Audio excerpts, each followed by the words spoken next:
let's jump back to this guy's screen. Right.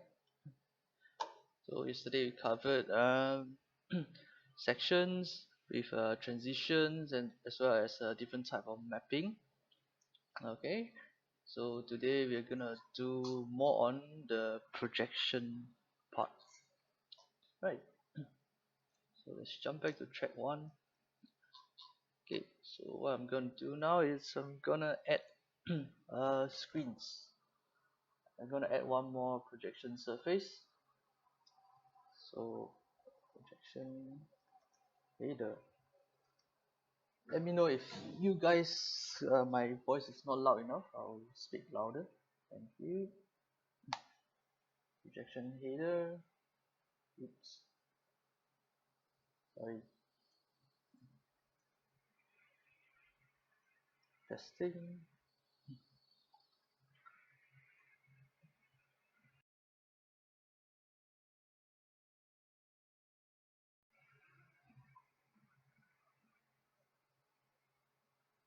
Right.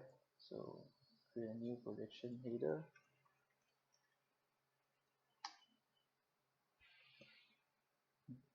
Ah, sorry about that. Let's try again.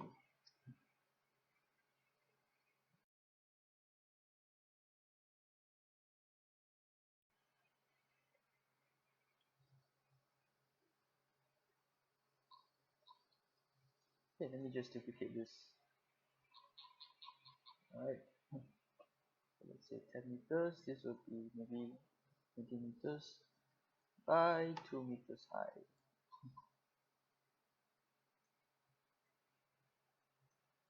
Just rename. Seems like renaming has a problem. I'm gonna check with you guys again on this.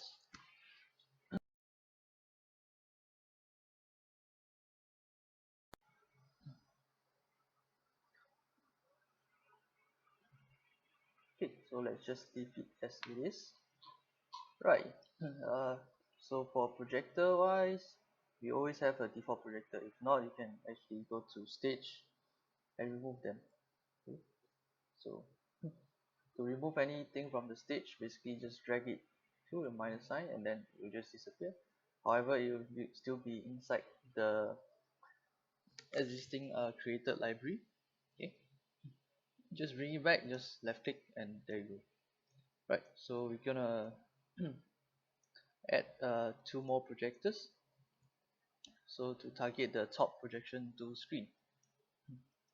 Okay, so I'm just gonna duplicate this projector 2.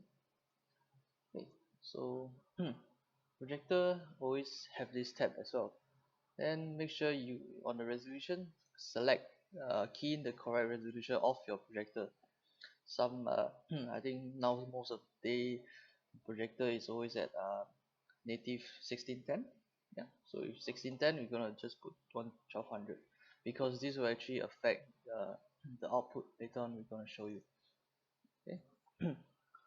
Otherwise I'm just gonna stick it to 1080 for now for this show. uh, Sorry guys, let me just try and restart a bit.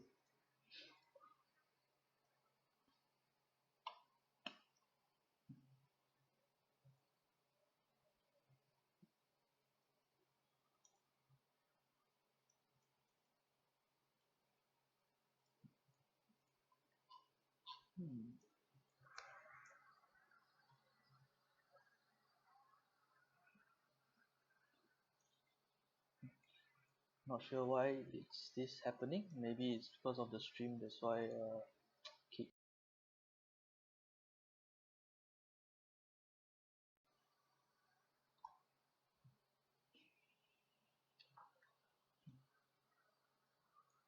Okay, so register 2. So same as like your props. You can use the mouse to move around, I mean to scroll the values on the position rotation. Okay, so for projector is a little bit kind of like different way. Okay, because you have 2 points to move it. So one is at the look at. Okay, this will determine where the projector is actually looking at, right? So what I'm going to do is the projector 2 will be targeting the top projection screen, right? So let's put something on the projection screen there. Here.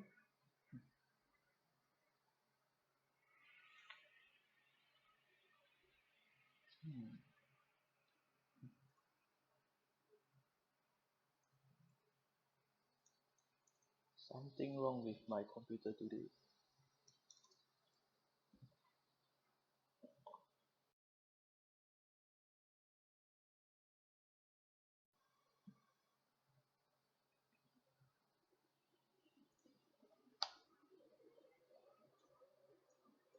Seems like there's a shortcut that's quitting my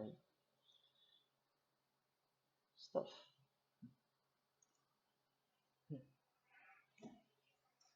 Okay, so to exit the software is basically escape and save the show file before that. Can you hear me? Is it loud enough? Okay, so I'm not gonna use enter, so basically I'm just gonna select video layer, target to my mapping projection 2 screen. Okay, I'm just gonna leave it at this resolution. Anyway, it's just a demonstration, but of course you take the correct resolution of the size. Right, let's do it. It's 540. So 540 divided by 2.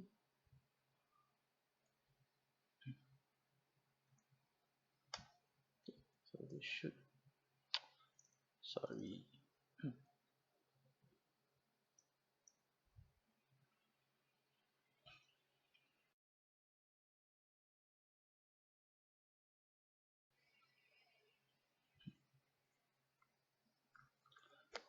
Okay, so 54,000. Right, this should be the correct aspect ratio. Okay, so what I'm gonna do is to bring my projector up to maybe 10 meters. Let's say I'm at a rig. Okay, I'm gonna bring it back all the way to maybe 25 meters. Okay, so from here you can see the rotation starts to become weird. Okay, right. So next, I'm gonna move this to hit the screen. So just by using these manipulators, you can just bring up, then try to hit the screen. So there's actually a small crosshair over here, which you can actually select, and then move it to target the screen. Right? So you can actually move around and try to target it. Okay, so right now it's at the bottom. I'm gonna shift it up, and as you can see, my zoom is actually pretty big. What I can do is, at my throw ratio, just make it smaller. Okay. So with this, I can actually get the parameters and then select the correct lens to be used over here. Okay. Uh, Otherwise, I can actually put 3 projectors here then, because I have 5400 resolution. So maybe I just put 3 projectors. Okay. Right. So let me duplicate 2 more. Same thing. Right click. Okay. Before we go to duplicate, let me uh, check something else. So surface.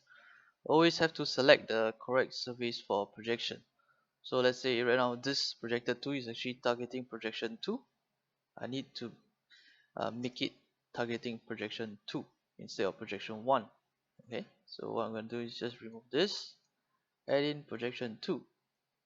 Okay, so as you move down, at the appearance, you can change the color of the beam of this projector, so it's more to like let you know that which it's more for like reference. Okay, so I can actually just left click and then choose the color I want.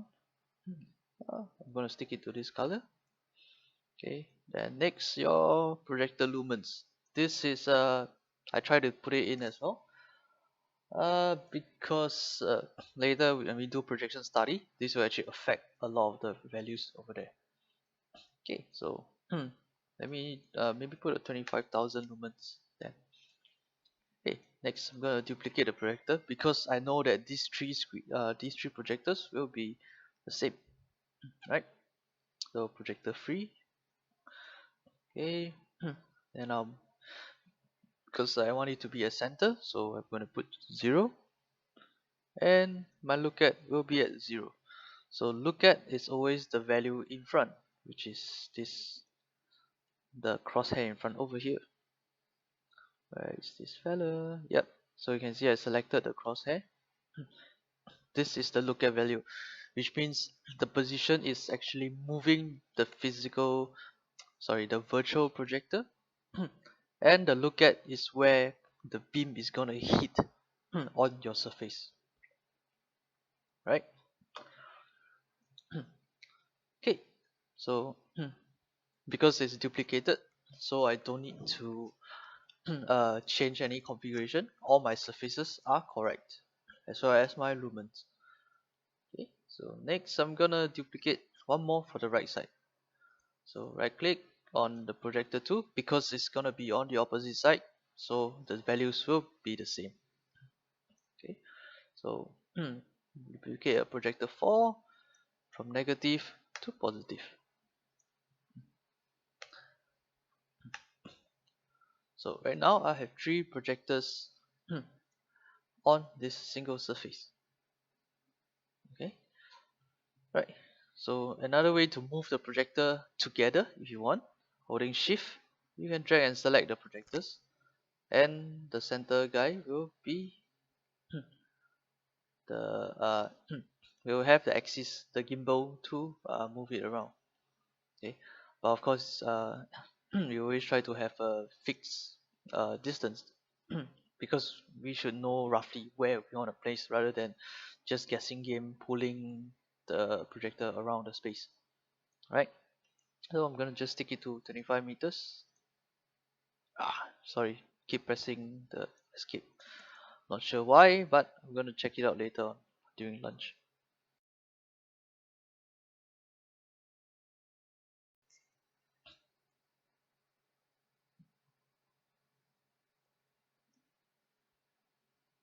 Okay, so minus 25, minus 25. Okay, I don't think you guys can see the keyboard. Let me just bring up the keyboard.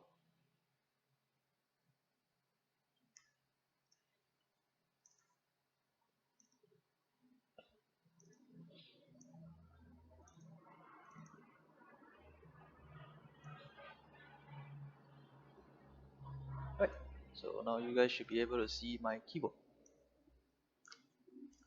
Okay, so I'm done with the projector. Next, I have another projector at the bottom. Of course, I have to move this to the same place. Imagine I have a rig over there.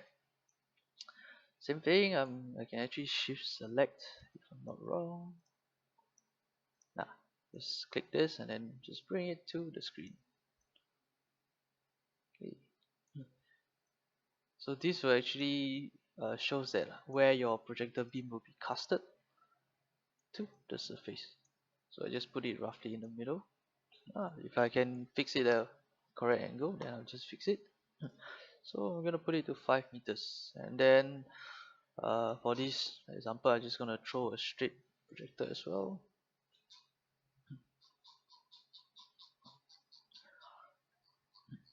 So as I play around with the throw ratio, it actually changes the beam size. Alright, it's a little bit more. Okay, right. So you guys might be wondering, oh, so if I'm adjusting the throw ratio, how can I see that it's actually covering the screen? Okay, so for example, if I like that, so does it means uh what is a proper representation of the projection beam, right? So what I can do is right click on the outer space, which is will bring out my camera view. Okay, under renderer, I will change it to lux. Okay.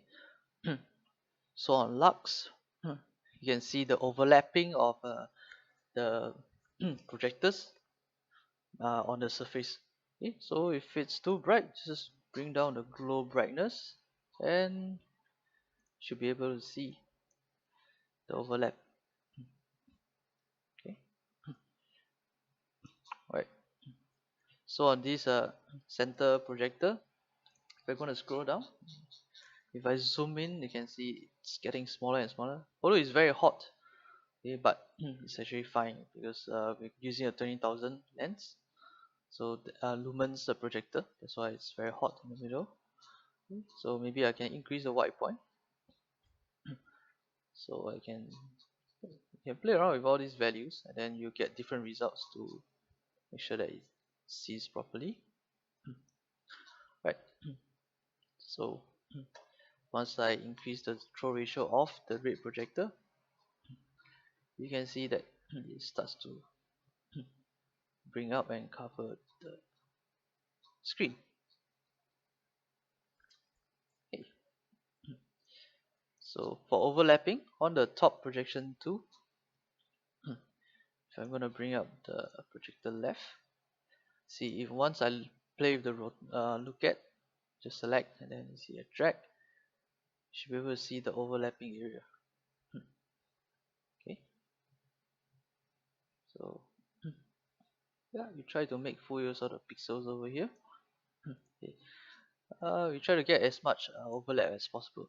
So if you want, you can actually put a test pattern. Okay, I'm not going to hit enter in case you just exit again. Okay, so over here I have a test pattern. Okay, I can mute this layer to make it look better. Right, so 5000 by 540. So same thing, just play around with the grid spacing. 0, 200. Oops. Hit the return again, sorry.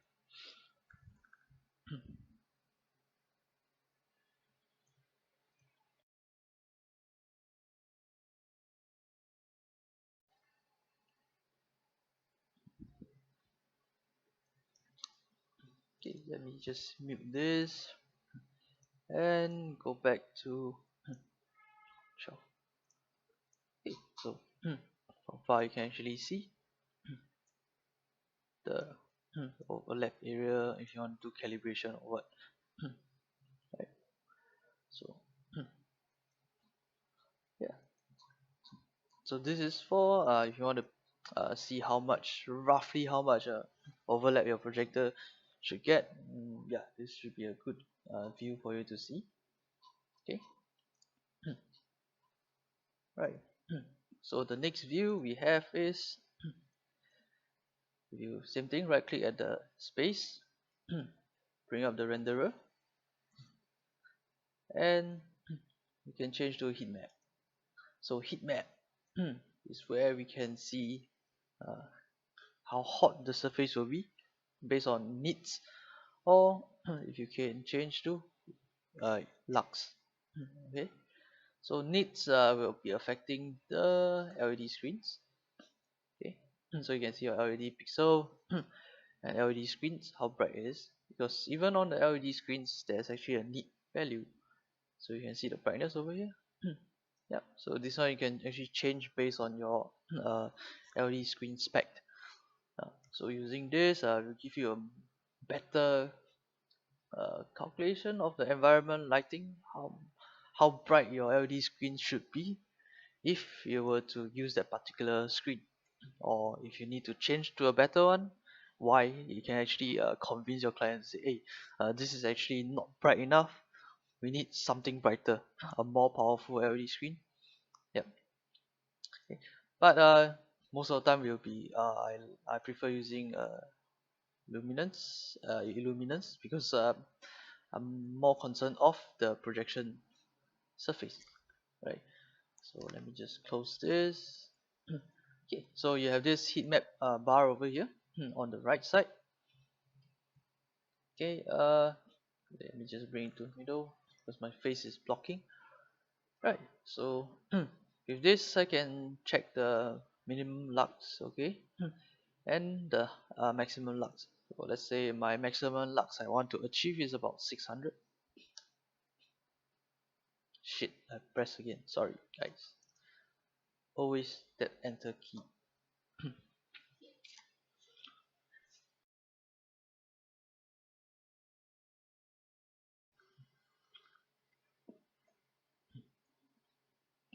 Okay, back to here. So my heat map 600, you can see that this is actually very hot and it's getting a decent amount of projection coverage and brightness. Okay, if let's say I can put 1000, I'm not gonna press enter anymore. Right, so you can see it actually changes on the screen. Okay, so not only that, to get even better representation of how bright your surface will be, under appearance of your projection surface, you can check the reflectivity. Okay, so definitely all those like daylight screen, AV Stumfle, uh, whatever other brands of screens, they will have all these reflectivity data in their product sheet. So you can actually put them in, and then there will be difference on the reflection of this surface. So you can see if I go back to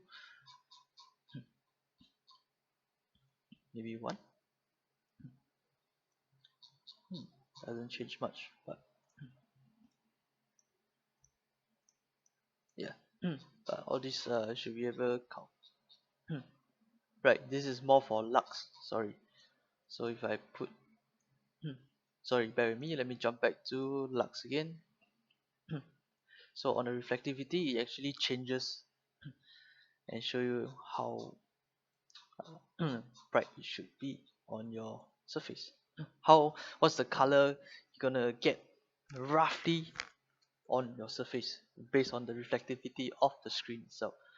Okay, but for training, I'm just gonna put back to one, right? So take note, this is based on a 25k lumens projector with that much overlap. Okay, so back to heat map. Yeah, so heat map you can actually change the values to maybe minimum, let's say 200. Okay, or maybe just put it to 0 then. Okay, so you can actually look at the bar to check the brightness of your surface. Okay, so to show you, if I change to a lower lumens, so let's say I'm using a 5k, you can see that it's blue in color. So it's only maybe about 100 125 lux for this distance.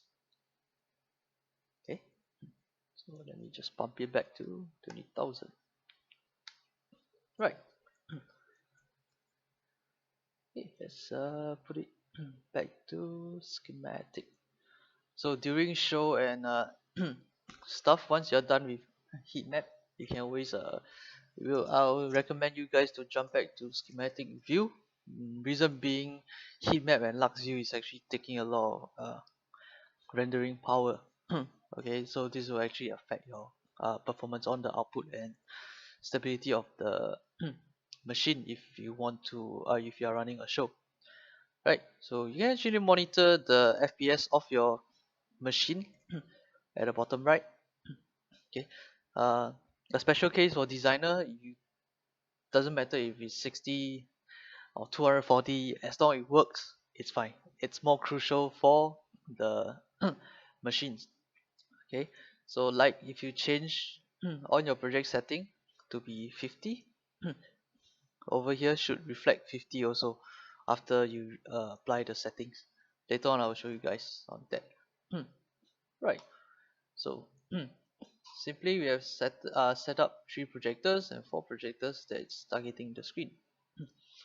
Okay, so uh and we covered 3 different type of views. Schematic is what we have been working uh on for the yesterday and today. Okay, then we have a lux view to check the brightness and overlap of the surface. And lastly is the heat map. Okay.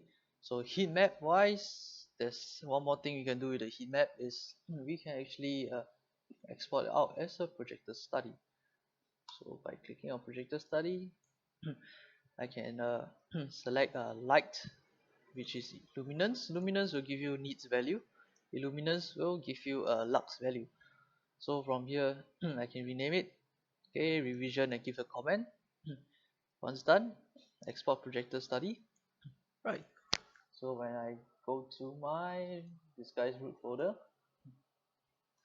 under reports, okay, so you generate two files. One is CSV and one is PDF. So if you're gonna open up, you should be able to see what the projector is with all the projection data based on the heat map the values you have set, right? So every projector looking at which part of the surface, okay, it will be on this PDF itself. And you have all the resolution, brightness, throw ratio, your lens shift, position, rotation, etc. Okay, take note this position is 0 0. It's from 0 0 of the how do I call it the stage origin. Okay, right. So with this data you can actually share it with your technical guys, and then they should know uh, roughly how the projector should look at the surface when they are doing when they are calibrating the projectors physically first. Right.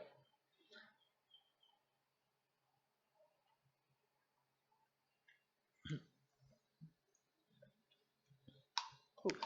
So not only that, so in the event that if you want to have lux and how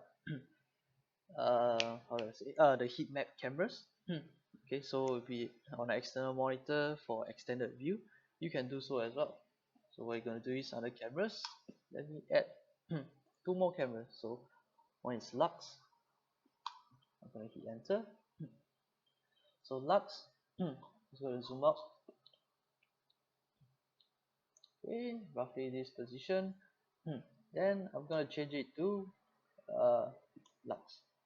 Right, then I'm going to drop these values. So it's actually same thing. You can always bring up the cameras again to change the parameters. Okay, the cameras will be here. So this is a virtual camera. You can use it for lux, or you can actually plan your camera shots with this. Okay, so let me create another one for heat map. I'm gonna hit enter. Right, so gotta zoom out, bring it up again.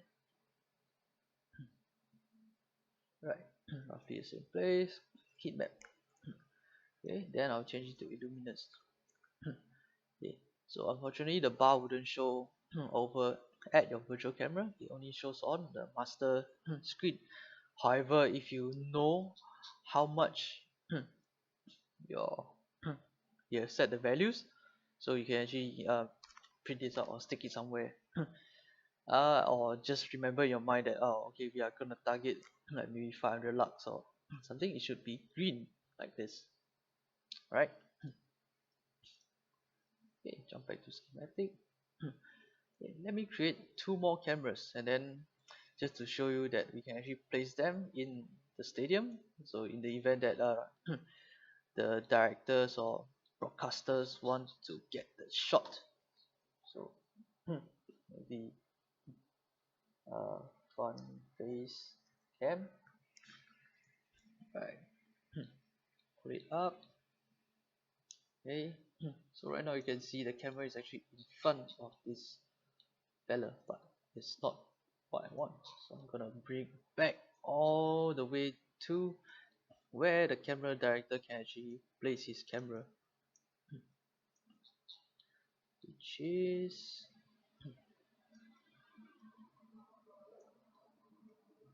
let's say about here.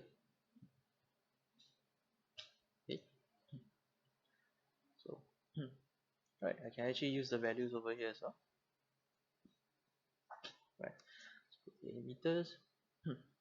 So you can see it's actually standing here. Let me change this to over, so it's solid color.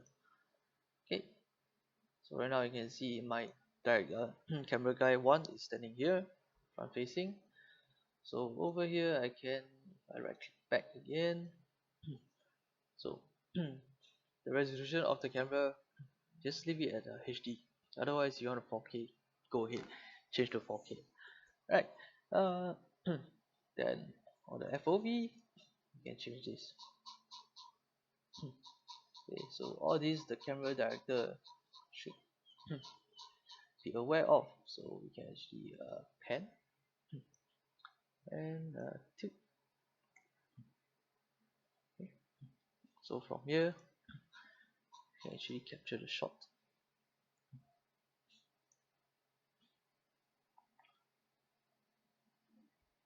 Right. Yeah, of course the projector wouldn't be there during the show lah. This is just a reference. Okay.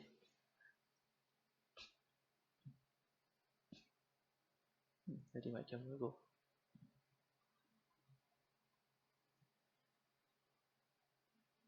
Right, still there. Okay, so I can actually rotate and then maybe capture this shot and play the lens. FOV and looking downwards to sing it. Or I can hold control to maybe just get the to more precise tuning of the values. Right. So next yeah, let me just bring up one more camera on the left.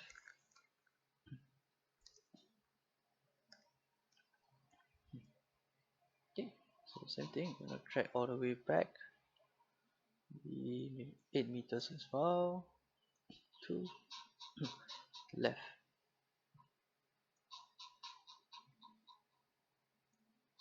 Okay, is it there? Yeah, roughly here. Let's click so I can see where it is. So roughly here. Then I'm gonna pan and then zoom in.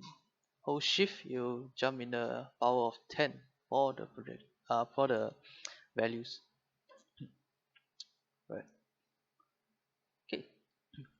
So this will be my left cam. Right.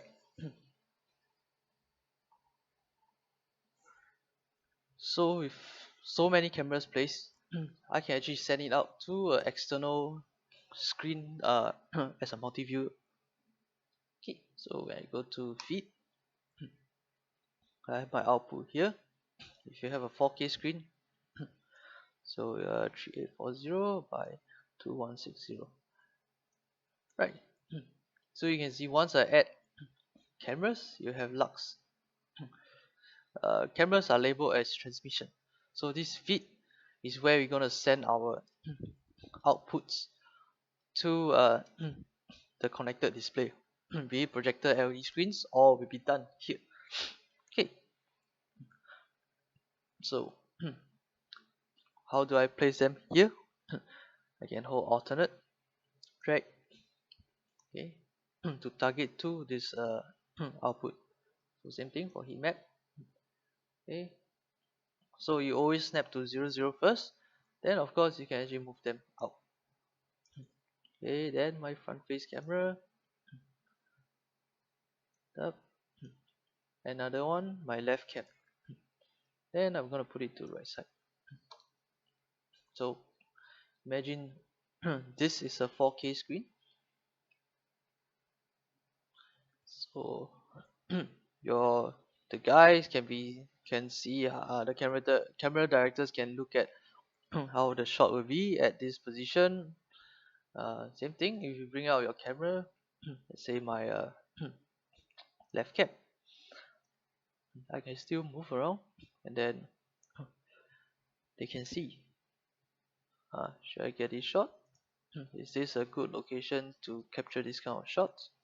Okay, of course all these values the camera guy should understand and then get the correct lens to be used for this show. Okay, yep. So this will be updated live on your uh, external screen, which everyone can see. Otherwise, on your own small screen, no one can see and tell what you are doing and what are they supposed to look at. Okay, right. Yeah, this is for setting up projectors in uh, your 3D scene, as well as having cameras with lux and heat map ready to preview as and when you like on the external display. Okay, so the top is actually all your virtual projectors, your LED screens. Then the bottom is where you're gonna output your uh, where you're gonna assign the outputs of all this from the top to the bottom.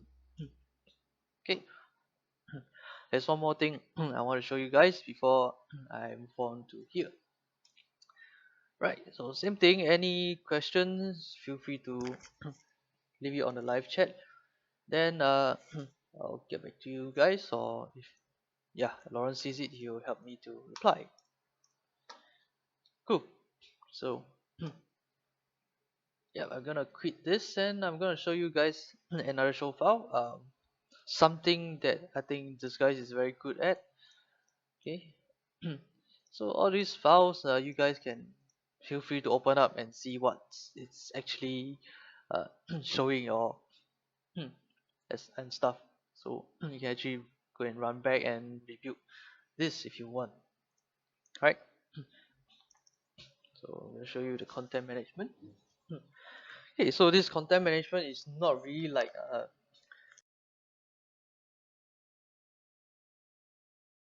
how uh, these guys manage different versions of content in the software itself. Right. So in this show file, there's one video over here. So far a video that's actually there's only my file v2. Okay, so one good thing about this guys is if you right click on it, remember if you right click you have all the data like duration, all this stuff. Okay, then if you look down, there's actually a version. So inside the version, if you have proxy files, okay, proxy file is basically lower resolution files which uh, these guys accept, and you can use it to pre-program. Okay, so it knows that we selected this video asset. Okay, this is on, but however right now it's blue. Okay. Let's bring up the original file. So automatically these guys will read in your directory. Let me bring up the directory.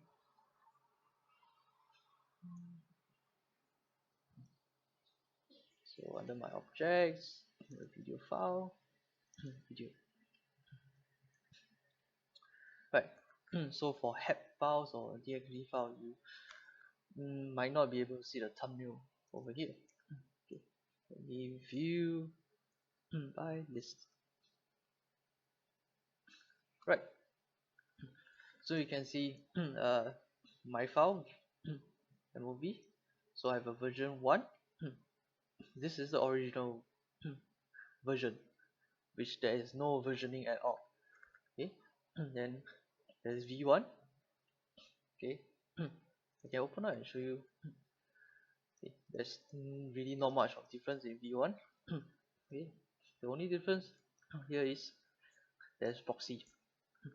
So as long as you name your file proxy123, then these guys inside will actually take in consideration of full, half, quarter, 1/8 or 1/16 available proxies. Right. So these proxies allow us not only to pre-program the show beforehand, but as well to help the performance of your GUI. Okay, what do I mean by that? I'll tell you again later. So this is actually the naming convention of the files inside these guys for this content management thing. Okay, so instead of every time replacing the video when the new version comes in, okay, you can easily uh, just name it as version 1 or version 2, and you automatically show up over here, right? So I can toggle. So I have version 2. Okay, because sometimes client wants a comparison between your version 1 and version 2. It doesn't make sense for them to run two content at the same time, and they have to actually look and compare themselves. Okay, why not we just send this out and then just toggling, because it will replace the exact same frame as the two videos. Because let's say for example this car video is just basically changing of color, because the client cannot decide whether they want it to be orange or blue. So by doing this, he's looking at the exact frame of that part of the video, but just changing different color, right? Okay, so this is actually very useful. Once it's toggled, the version that is toggled at the top will be taking over the rest. So this will be applied to all the clips that has this version exact same file on your whole show file. Okay, right. So another good feature is frame replacement. What happened is version 3 is actually a frame replacement. You can see once I toggle, it's only replacing that particular portion. Okay, this is very useful in the event that when your content guys render and there's like black frames or broken frames in between of your video clip, you can just get them to render maybe like 1 or 2 seconds depending on how long the black and breakage is, and these guys will actually replace it automatically. Right, so if I bring out the file, you can see there's frame 187. So this is how it's being named. Use back the same file name, a third version, or maybe the next version of your current version, and just key in the starting frame. So these guys will actually put this video at that frame 187 to start to replace until the end of this clip, and then you jump back to the previous version, because you wouldn't want this to play finish and then there's empty frames at the back. No. Alright, so as you can see here, the beginning of video will be playing the blue car. Right there at the frame 187, you will start to play the green car. So after playing, you automatically switch back to the blue car. So you can see this guy actually recognizes frame 187 to 375 frames. Okay, I don't have the exact count of how many seconds it is, but it's all depends on the rendered clip that's gonna be replacing that file. Okay, so this is lifesaver. I've used it many times, especially clients like to last minute bring this file, and then the file is somehow broken in the middle, and yeah, we need to get the guys to render again. So you wouldn't want them to re-render from 0 to the end of the clip, which will maybe take half a day or a few hours. Okay, by rendering a short portion of the clip, it's only take maybe like less than 5 minutes plus upload and download onto our site. Right, and the last feature is uh, these guys can actually rename the files inside to associate with it. So what do we mean by that? Is I know I have 4 version, okay, 5 version, sorry. So I have my file 4, okay, but the problem is my name is wrong. Okay, so what I'm gonna do is in this guys on my video asset. So from here I was thinking, where's my last version? It should be here. That is supposed to be my final clip. Okay, but if I were to go and exit and then check the files again, I need to take some time to reboot up the software because there's already a lot of pre-program. I've done a lot of things on the timeline, as well as the output need to refresh a bit. Right. So what I can do is find fragment. Okay, so find fragment. A window will pop up. So over here, these guys will actually go and find similar names to my file. So I can see, okay, version 3, version 2, version 1, version 0. There's one more file that is not in, which this is the final file my client wants, which is a full green car. But the naming is wrong and my version is not here. Okay, and you can see on the video here, I have actually one more file. This will actually confuse me because if I were to program further down, should I use this file or this file? So which is the I might get confused of which file to choose, right? So on the video assets, right click, find fragment. I'm gonna associate this file to this video asset, although the name is wrong. But once I select, it will be associated to this video asset. Okay, so what happens is other video, this will go missing. Okay, so if I close it, I can actually remove this. So it should remove automatically, but yeah. So right now I only have one file. So this file is my final file that will be used for any point of time if I were to program the timeline. Right.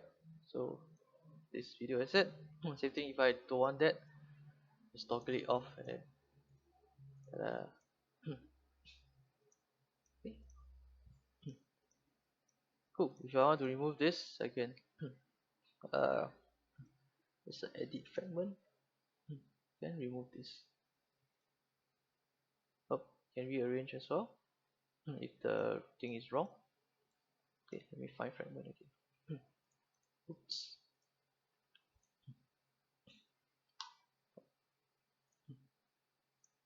Okay, so you can see it jumps back. Right. Okay, so it's a green car right now. Okay, and I mentioned the proxy.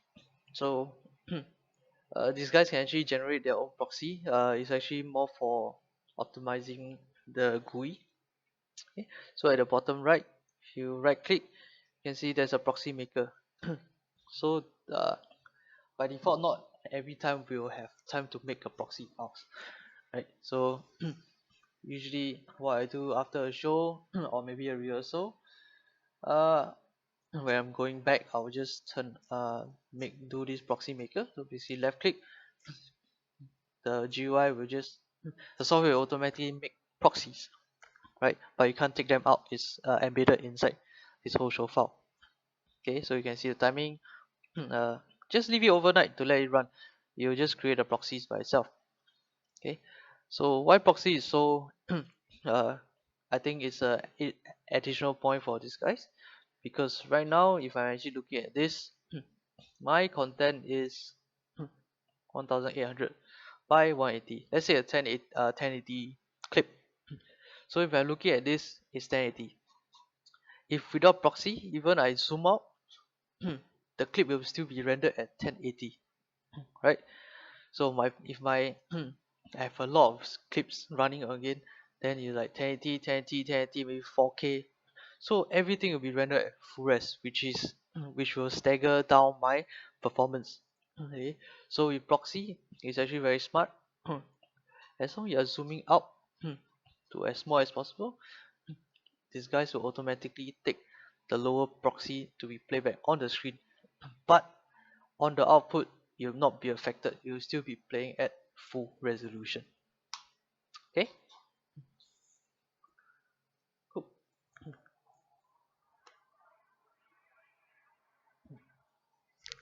Okay, so one of the guys, Yen Kian Kian Kian or Kian, sorry if I didn't get your name correctly. Okay, so on this because right now on the GUI, I'm actually on a designer license. Okay, so technically I can actually output one over here. So on my feed, I do a right click, uh I add a head. So the first head is always be a GUI. This is only for designer, right? Then I have a virtual head. Okay, virtual head, once you connect to a projector, you actually be active. Okay, so green color is actually virtual head itself. Blue color is watermark. It's only for designer. Okay, but when you are on an actual machine, you should see all will be green in color. Okay, then it will show you what configuration of the BFC card is in. So since we are here, I'm gonna show you how to multi uh, set up a disguise network. So it's pretty simple. Imagine I have a few machines on my network. We have 4x4, VX4 and stuff is inside here. Okay, so on my on the D3, open up a D3 Net Manager, and I'm gonna set my master machine. Let's say I have a VX4 for master machine. Now gonna hit enter. Okay, so once you have VX4, you should be able to see the VX4 machine uh, online as long as you are on the same network. Okay, then from here you automatically change to the VX4, right? So VX4 will be the master machine. So for slave, I can add in the VX4 to slave machine. Okay, same thing, select the slave machine, right? You only need to do this on the master machine itself to configure the D3 net. Okay, so I'm gonna choose another VX4, and that's it. You should have a network manager appearing, so you can actually see what machines is online once you boot them up. Okay, so to show you guys, I'm gonna bring up the let's see. D3net.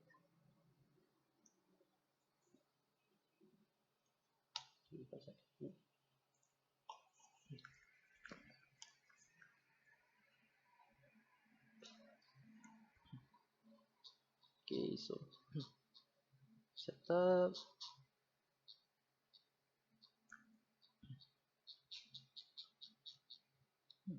On this page.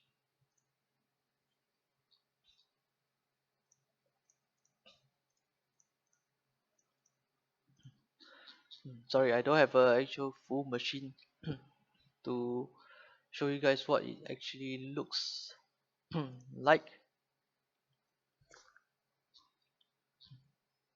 Yeah, but just to have an idea, there'll be a window popping up, and then you'll be labeled as master, slave, slave, slave, then understudy. So there'll be two color codes. I think there'll be only one. So if it's green means it's active, then gray is inactive, and then there's a function for you to put all of the server up. Okay, with just a click over here. Okay. Yeah, so understudy, same thing. I can set VX4 understudy.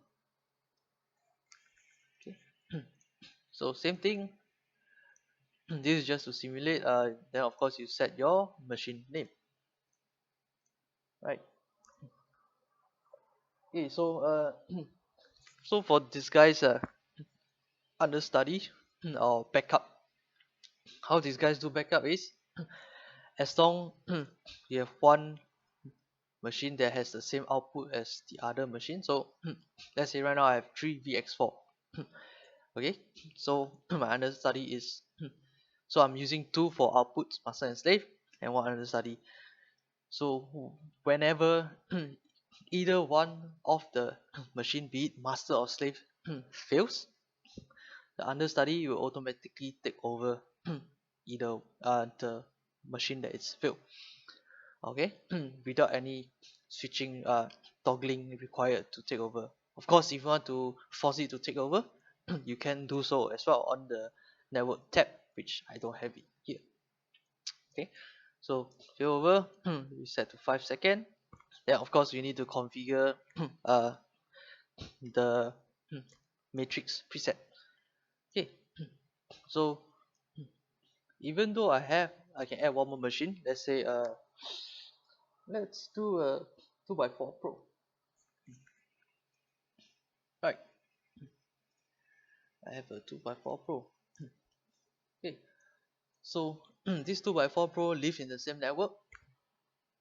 This understudy VX4 will be able to take over as well. Reason being, it has more or equals to the output of this 2x4.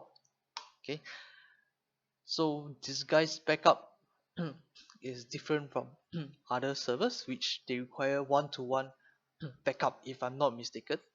Right, for these guys is as long as many machines you have, you just need one to stand by for backup. Of course you can have more understudy machines, but to be honest, you don't need so many. Usually our setup is 1:3 or 1:4. Okay, so that is roughly how reliable and stable these guys server are. Right, so by saying this setup, then of course we need to add in our matrix switcher. Let me see what's the time now. Okay, 11:30. Okay, so after this, let's take a 15 minutes break, and then we'll come back to continue on. And same thing, we'll break for lunch at about 1 p.m. Yep.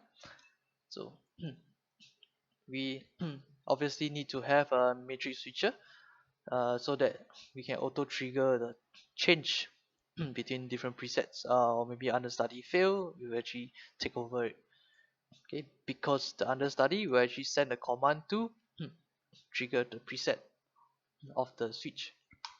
Okay, so I'm going to create a matrix. Okay, so over here we have Barco Matrix Pro. If I type in matrix, so these are the supported uh, matrices in disguise if you want to do like auto backup.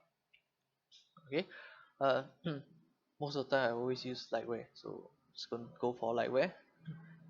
So simply key in the address of your Lightware switch and then the correct port, then you just test the preset. Okay, so as long as you can test the preset and on a Lightware switch it changes, it means that your connection is true. Okay, so next time we're gonna go is at the understudy, and we need to assign the matrix preset. Okay, so say yeah, we just need to assign the preset of the machine of this preset if it's failed. Okay, so which means this is the preset to trigger if the understudy were to take over this VX4 slave machine. Okay, during the event of failover. Right, so we have to do it for all of these machines that is under master and slave. Under study, we can actually leave it because it will just listen to what is being configured as the preset over here in individual machines. Okay, so we can have two different understudy as well if you want, and if you guys are really rich and have the money. I mean, I wouldn't say really rich, but you have the ability to afford that many machines for big show. So let's say I have another 2x4 Pro for understudy.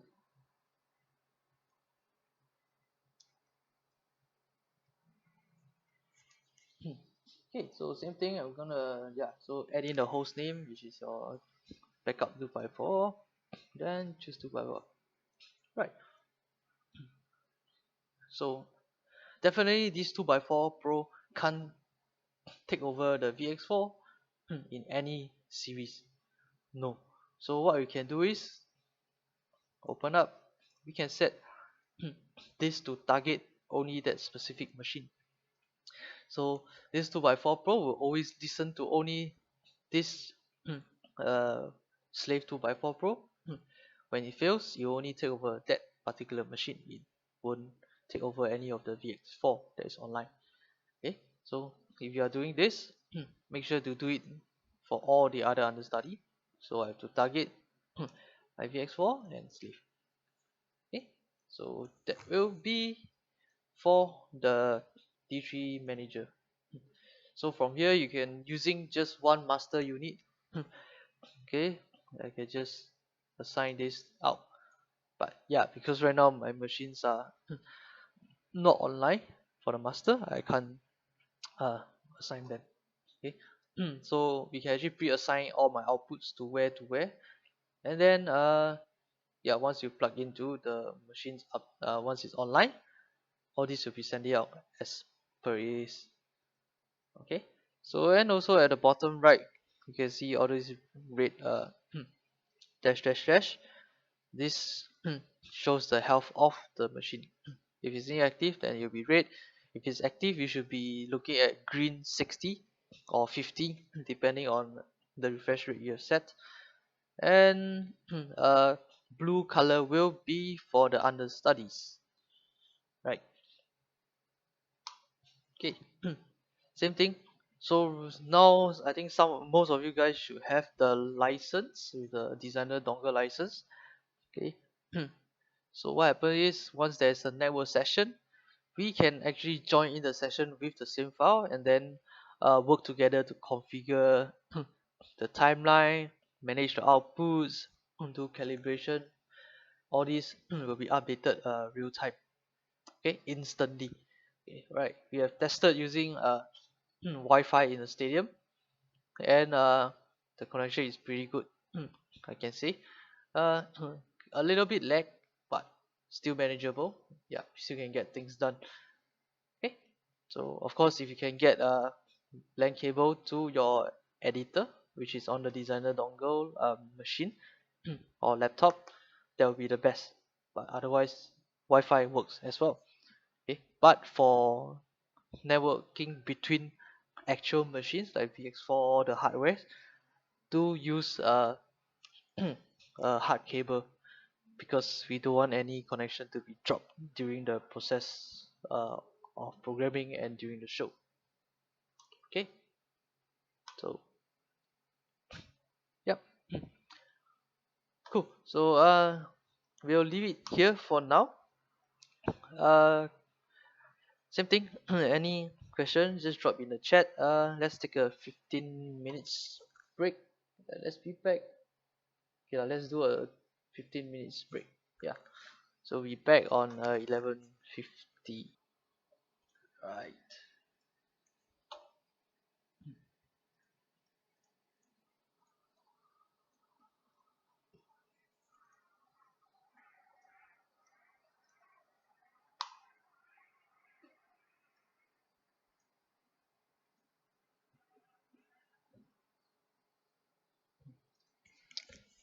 Okay, guys.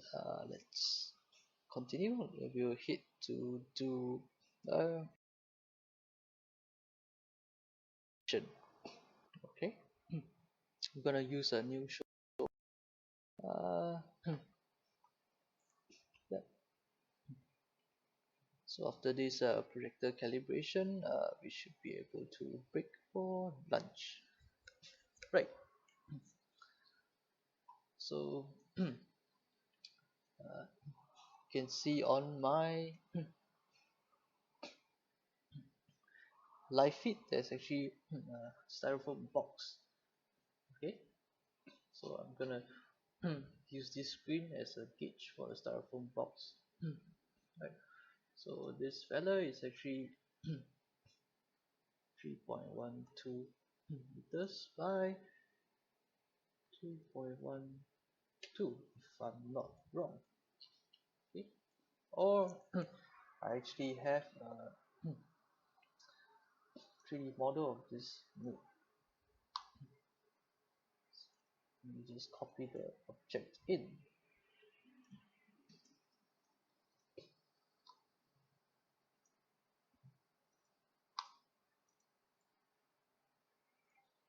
Right. So I'm going to change this object to, where is my styrofoam? Yep. Okay, so on the projection it's actually too small. I'm gonna put it up and let me show you guys, which is easier. Okay. So I have this styrofoam box. Of course, I have my projector here with me, which is connected.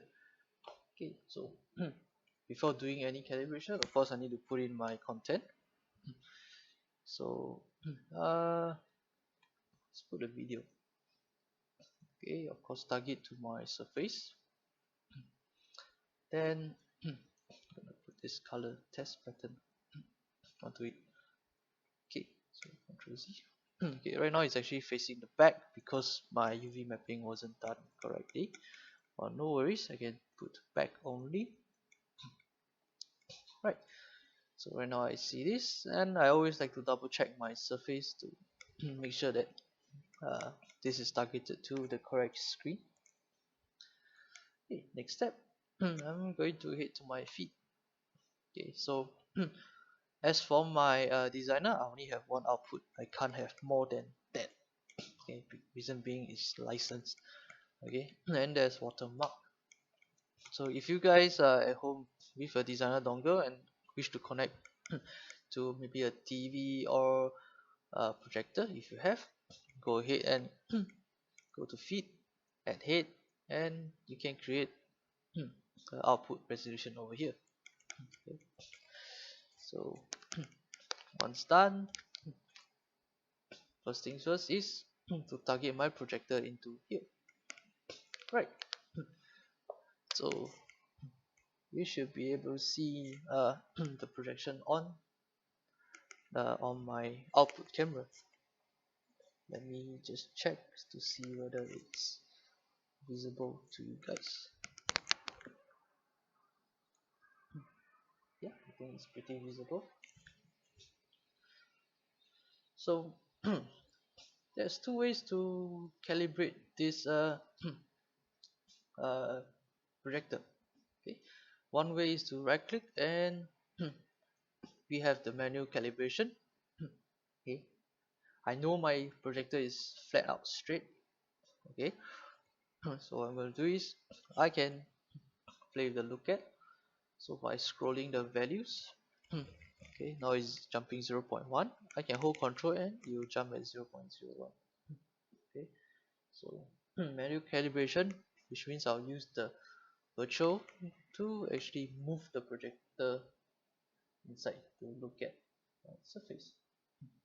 Right, so it looks about there. Then I can play with the zoom. So by scrolling the zoom, I should get it to fit. Yeah, perfect. So this is using manual calibration. Okay, because my projector has been set up straight direct and my 3D model is correct. Okay, right now my 3D model actually is scaled up, otherwise the size is actually smaller. Okay, cool. This is one way to calibrate, which we call it manual calibration, which means we are moving the virtual camera virtual projector inside. Okay, because this guys is using it's already a 3D platform. So this projector is actually a virtual camera that is looking at the scene. So as I pan the projector view in the scene, it's actually changing and updating out my output. Okay, So you can see as I scroll, it changes. Sorry, let me move this to the right side. So you can see as I scroll, it changes. Even I tilt, it changes. You update to my output, right? Okay. Not only that, we can play a lookat. We can even do lens shift. Okay. So lens shifting. Yeah, bring it up, down. Yep. There you go. This is my one way to calibrate. Okay. It takes some time to play around with. Okay. Or another way is you can click. Since right now there's this gizmo, the you can play around with lookat by clicking it. You drag. This is actually quite fun, and I think it's easier to calibrate versus the previous time, which you have to play with the lookat value. Okay, so if I not sure if I pull this, yeah, so we actually zoom out and then zoom in. So all these small little values actually plays a part in your manual calibration. Okay, or if you prefer sticking it to using all this, yeah, it's fine as well. Okay, so let me reset all these to 0 and this minus 12 and 0. Yep, so free. Okay, so another way to calibrate is using a quick calibration. Okay, which is really good for odd shape objects. Yeah, if you can get object objects, I don't really have them in my house, but yeah. Right, so to do a quick calibration, open up calibration tab in your projector, do a right click. Once you right click, you can see my output is actually grayed out right now. Okay, so what I'm gonna do is I'm gonna put the points just on my surface, because this is a 3D model, so there's actually vertices inside it, right? So I'm gonna click and then you actually snap to the nearest edge of the 3D model. Okay, so for flat screen 4 is good. If you can't get it calibrated with 4, you can go ahead and add more points. Of course, your model need to have one more line or maybe one more edge or vertices in the middle of the model so that you can actually snap to the edge. Okay, so what I've done, once I have done with the managing of points, I will go to line up points. Right, so line up points, I select, and as you can see on my output, just drag to the place where it's supposed to be. Okay, comparing referencing it from the 3D world to the actual world. So by selecting on the 3D world, I'm gonna place the markers on the actual world itself. Okay, so the best way to do it is jumping across the points rather than going in a sequence like clockwise or anti-clockwise. No, because it's the calculation is much easier if you are jumping to different points comparing to circle or in a circle direction. Okay, so next point, I'm just gonna put it down here. Right, then we go free, and the last point. Okay, so once you see my display turns to black, and then I have a grid there. Oops. There goes my calibration. Okay, so on the center, which is grayed out, right now it's actually showing a wireframe. Okay, so by default it's always showing wireframe. I can change the output mode. So under interface option, change layout output mode and change it to content, and change it to wireframe, and I can change it to identify. Okay, so identify is actually very good because it's good for you to manage your projector outputs. Okay, this one I'll show you guys later on. Right, then you can show grid. Okay, then sometimes I like to use none because it's very distracting. Okay, if you have something at the back. So let me just reset the lineup. Okay, so my output is none. I can actually see better. Okay, rather than having a wireframe, then at certain point you can see the color might not be very good or very easy to see, right? So okay, so usually I'll just leave it as none, or when I want to check my content, you just go to content. Okay, so let's stick with none first. There's a rotate control. So in the event your projector orientation is in portrait, or it's in uh, landscape and it's flipped, or maybe it's hung and then the guy forget to do the settings, you can actually change the line output, change the rotate controls over here, so it will be easier for you to calibrate based on the projector's orientation. Okay, then I can change my marker size. So this marker size is actually very useful if you are calibrating big buildings, because 10 pixels is so small on the building itself. Okay, with with 100 pixel, it's much more visible on the building itself, right? But for training, I'm gonna just put 25, so at least you guys can block by the cap. Okay, let me just readjust the camera first.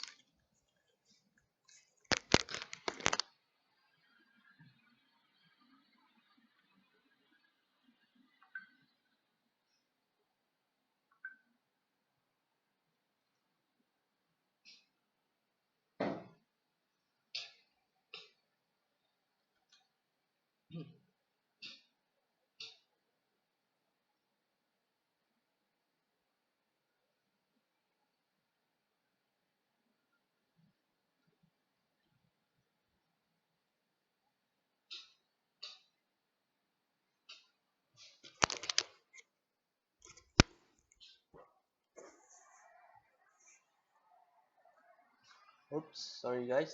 So yeah, keep forgetting that my camera is on the right side. Okay, so let me zoom out a little bit. You guys can see. Okay, so I can change the marker here, marker size. Okay, line output mode. Okay, this is to show. You can check content. By default, it's always wireframe. Okay, so wireframe, you see that white object over here. You can see my mouse cursor. So this is actually your 3D wireframe of the OBJ. Right, then identify. So it's based on your projector name. So for example, if I change my projector name, if I change it to table projector, okay, if I open this up, you can see it changes. So during your setup of your screens and projector, you can actually it's best to name it, so at least you know which output is this projector is being sent out to, and better for setting up the projector as well, right? Then the marker size is over here. You can change it to big or small, like what I mentioned just now. Sorry, because I didn't realize my screen is actually blocking. So this marker size is good for large building, so you can actually bump it up to maybe 100 pixels, or even higher if you are really far from wherever you are during calibration. So for now I'm just gonna stick it to 50, so at least you guys should be able to see, right? So I always like to do it on none. Okay, so go down cursor type. So there are a few cursor type. So uh, by default it's horizontal, which is a crosshair like this. Okay, then we can do diagonal. Okay, you can change on the fly, and you can change anytime you want to calibrate on different points. It doesn't affect the calibration of the points.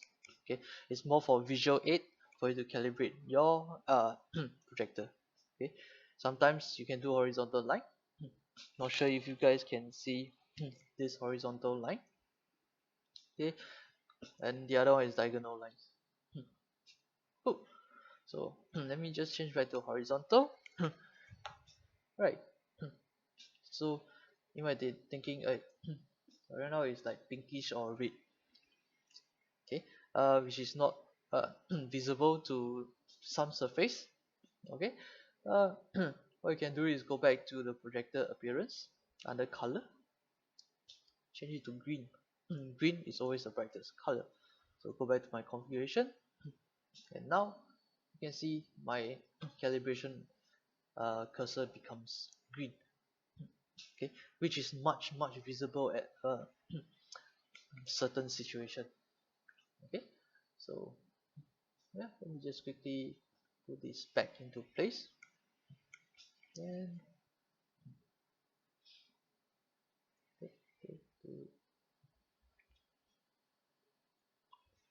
so minimum of 4 points to get your projectors calibrated.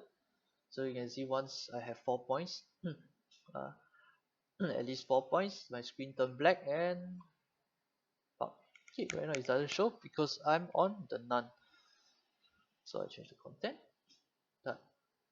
It's inside. Okay, so once we are done with calibration, then your movement settings will actually lock. Reason being, this guys doesn't want anyone to like accidentally move this, which will affect your projection uh, calibration. Okay, and one thing is over here, the calibration details. This usually I take for reference if I'm pretty sure that my setup of my virtual uh, my 3D visualizer, like projector location, it's very close to the actual setup. This is actually a very good gauge for me. So as long as it's less than, or or maybe if it's orange or sorry, yellow or green, which means my error in the real world versus the uh, virtual world, it's pretty close. Okay, if it's red, and then if it's red means that the physical world reference with the virtual world uh, might be far apart, but sometimes it doesn't matter as long as your final output looks good, then it's actually fine. Okay, because sometimes the projector in the virtual world might be a virtual world compared to the actual world, it might be difference in setup location. So this is just uh, this is just a reference for you guys to see. Okay, don't need to really pay much attention to it unless you want to be like really perfect and stuff. Cool. Otherwise, yep, that's for the quick calibration, which is very useful if you have a very accurate 3D model. Okay, right. So let me just duplicate a few more screens.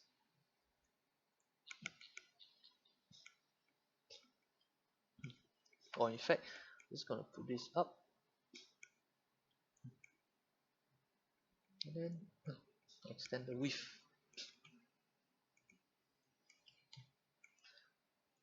Okay, so I'm gonna build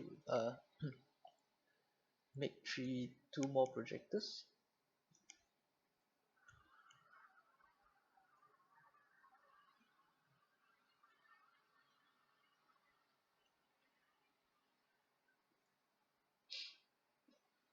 Okay, gonna target the surface to be surface 2. Right, so just gonna move back and 12 meters, then 5 meters up, 5 meters up, and 3 meters to the left. Oops. And look at -3, zoom in a little bit.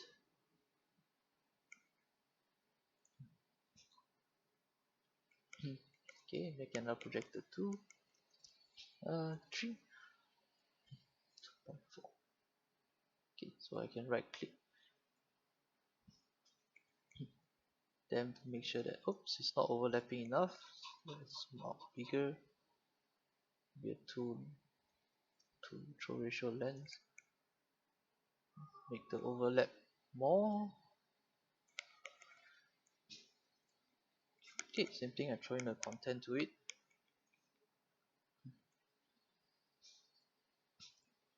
Okay, ignore the resolution. I'm just gonna, this is just a sample. Okay, so in the event of during calibration you want to handle multiple projectors, okay, you wouldn't go to the stage and then try to like, oh, find this and find this. This is very difficult.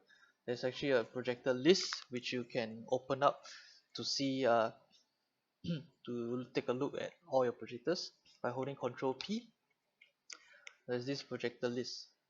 Okay, so usually I'll sticky this control click during projector calibration, because this is very useful. I can, if you go to the feed view,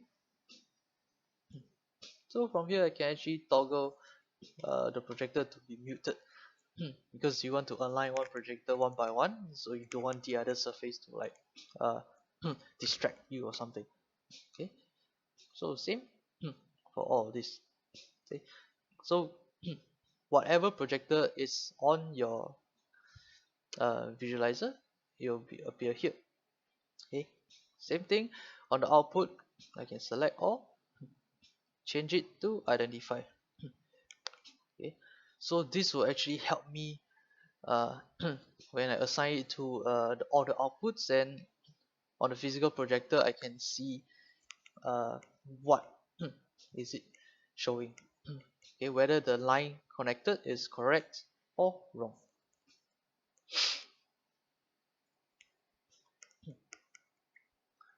Okay, so from here I can go back to content.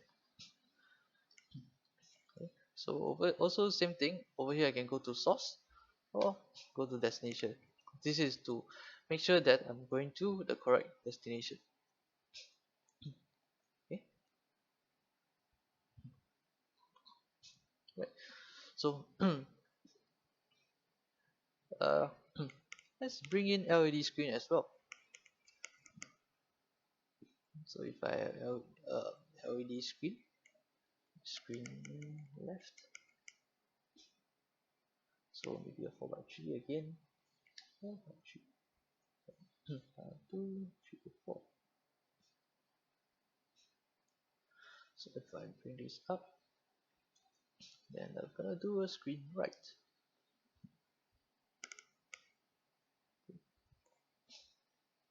Okay, so let me put in video. Oops, video trigger.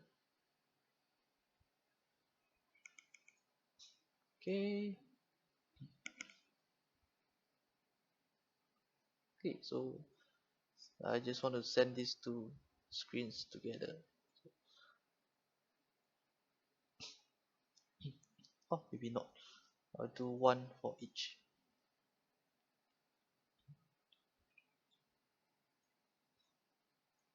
So duplicate screen left. Change this to George. Right. So just to simulate, I can add another head. Okay. So this head, take it for example, is on the machine. Okay.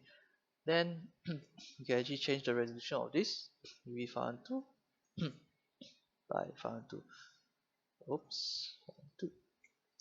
Okay, so the lowest res you can actually go is 512 by 512 because it's locked by the GPU for rendering. Okay, so let's go back to 1920 100. So for the machines, every output you can have a custom resolution, and you actually gen lock by itself. Right, so for LED screen wise, you can just pipe it in.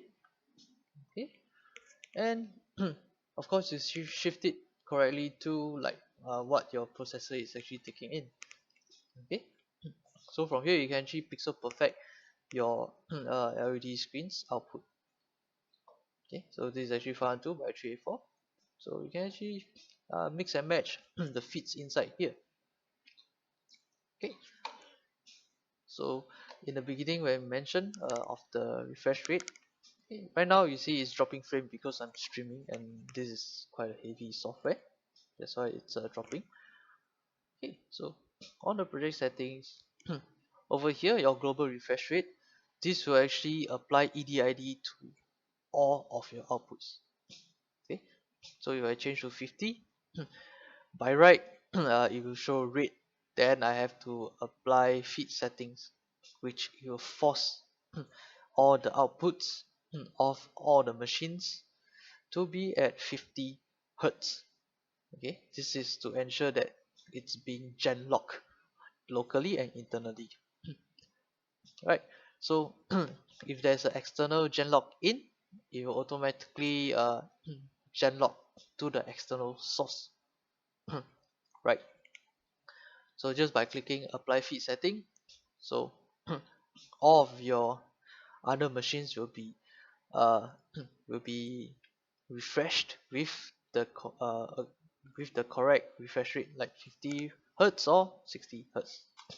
Okay, so this always have to be done during the start of your show file, which is when it's a blank slate, because uh, you'll know that it's 25 frames for your content or 30 frames for your content. Okay, if you don't do this, down the road if you were to change again, your timeline will be different, because from 30 frames to 25 frames you're getting more runtime versus 30 frames. Okay, so for easy management of LEDs, uh, this is pretty similar to like the feed mapping, right? So from here, in the event that this piece of screen is uh, upside down, instead of going to the processor and reconfigure it to be the correct orientation, you can just simply flip it over here. Okay, by flipping this, you are not gonna flip your original content. Okay, reason being, this guy actually knows that on the output is being rotated or the orientation is different. It doesn't matter. Okay, because this is gonna be one time thing. And this you can do whatever change on your content, it will not be affecting the output. Okay, so so this output, you just listen to this, but the orientation will be different. So what happen is, if I were to like uh, rotate this fella, you can see on my actual uh, actual display is actually uh, oops, again you guys can't see that. Okay, sorry. So on my actual display here, if I were to configure this rotation, yes, it will affect the output, but as long as I know this my actual screen is actually inverted, it will not be affected. Okay, instead of going to reconfigure your LED processor, you can just simply rotate, change the orientation of this output here. Right, this will happen definitely on some panels. If let's say half of the panels is inverted, half is not, what you can do is you can chop it and we flip the one that is inverted. So over here it might look weird, but actually on your final display will be perfect as it is on your visualizer. Okay, right. Okay, so yeah, another thing you can do on your projector is so I think LED is pretty clear, so you can actually have mix of different LED screen from virtual setup to here. Let me just move the camera downwards then.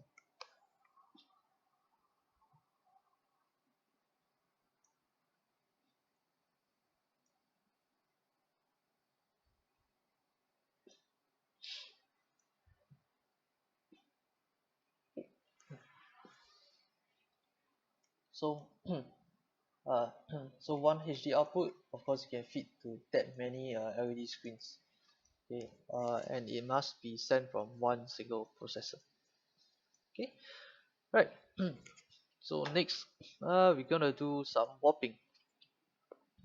So just by right clicking on this feed under edit mask,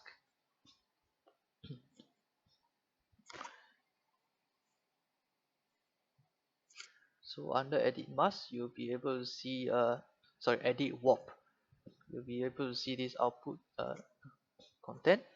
You can add the deformation layer. So for layer you can see as I pinch in, okay, and I can just push again, it will be updated instantly. Okay, there will be no delay on this unless your machine is staggering. Okay, so that one you really need to check uh, what's happening to it. Right, so we can do 4 point. If I don't want to remove, can do 9 point. Okay, right. So the whole philosophy of this guys is we try not to use so much warping.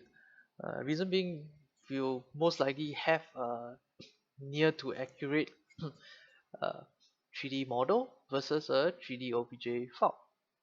Okay, so as long the camera sees it, it should goes out as it is, right? No doubt we can use a warp to do minor touching up, but try not to rely too much on warping unless really there's a desperate situation that we have no time and stuff, then yeah, we have to rely on warping.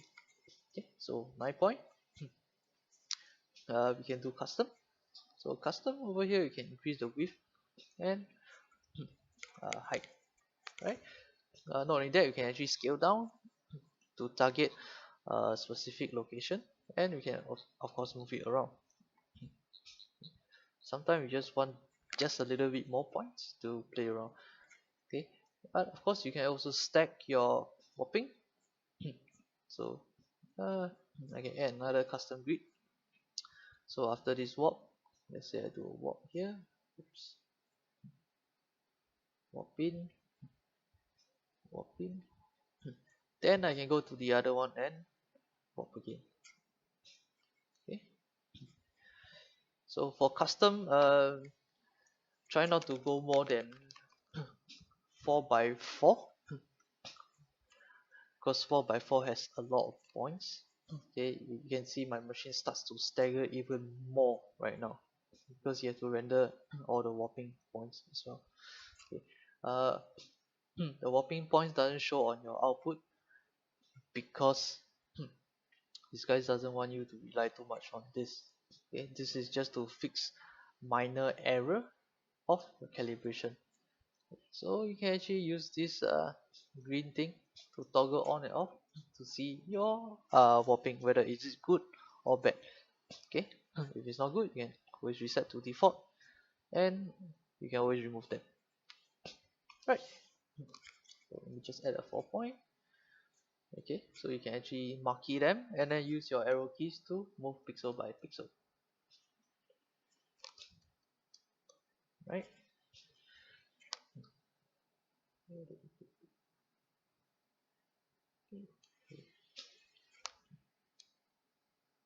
Push it in a little bit more and then we should be good. Right, so close this. Next, we are gonna do some warping. Sorry, masking, which is a projector blend. Okay, so we can always create an output a mask. So this will be target 2 projector or maybe table projector. Okay, then we'll always use soft edge texture. Right. It's not very clear on the output because I don't have a very high lumen projector. But what's gonna happen is, let me just add a new layer, color.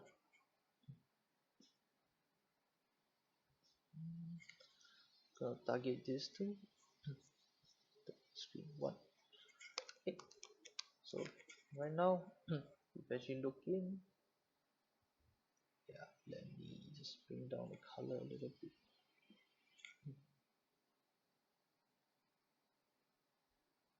Sorry, you guys can't really see this properly.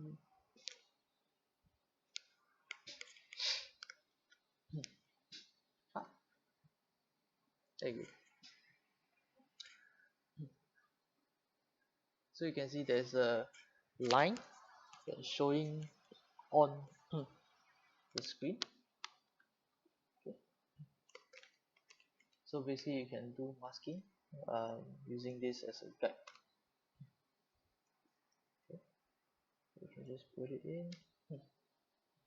Imagine I have two projector left and right. So I'm just gonna put this maybe to the end of the other projector, and this is to the starting of the other projector, vice versa. Right. So if I want more points, I can just simply click on the lines and then the points will be added in. Okay. And from here I'll play around with the gamma. Okay, let me just bring up the white again so you guys can see. Yeah. So I can play with the gamma to match the projectors. Okay. So sorry, this is not very good demonstration, but yeah, this is what I have with me. Okay. Yeah, so just play around with the gamma and then you actually match the other projectors for edge blending. Okay, so of course you can add as many points as you want, especially when you have something like a circle. Okay, so you can add the point. So right click to actually remove the points. So you can drag out. Oops. If you made a mistake, you can always Control Z. So Control Z, Control Z, Control Z, Control Z. Yeah, cool. So yeah, you can always go on and add more points to create the shapes you want. Okay, so this is a manual calibration, manual blending for a projector. Okay, if not, we'll use there's this thing called dynamic edge blend. So let me just unmute my video. Oh, not this. Okay, so right now the top actually has two projectors. Okay, if you actually go out to the projector 1 and 2, either output feed. So this is once you have actually calibrated your projector correctly. So under projectors, check the dynamic edge, dynamic blend box. Okay, so these guys will actually calculate your projector in the real world versus the virtual projector, and then you'll do a blend. Right, then from here we just play around with the blend gamma. Of course you have to look at the actual projector and and then you just tweak the blend gamma. Okay, right. and yeah, this is not very visible. If not, I can actually change it to uh, heat map. So on heat map, you can see I toggle on and off. You can see the blend gamma that is on this screen. Okay, so this really have to look at the look at your output, and then you tweak the blend gamma, right? So once done, right click, go back to schematic. Okay, and you should be almost ready for show. Okay, otherwise what you can do is on your appearance, I'll usually hide my projector beam once calibrated, because it's very annoying to see all these things on during a show. Okay. Yeah, last thing is on the stage, I can select multiple projector holding shift, right click. From here I can actually change the lumens of it. Okay, like uh, instead of going to one by one, go and click and open, I can change them here easily. Go to 500.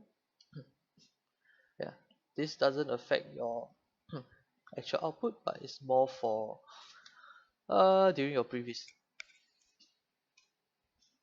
Cool.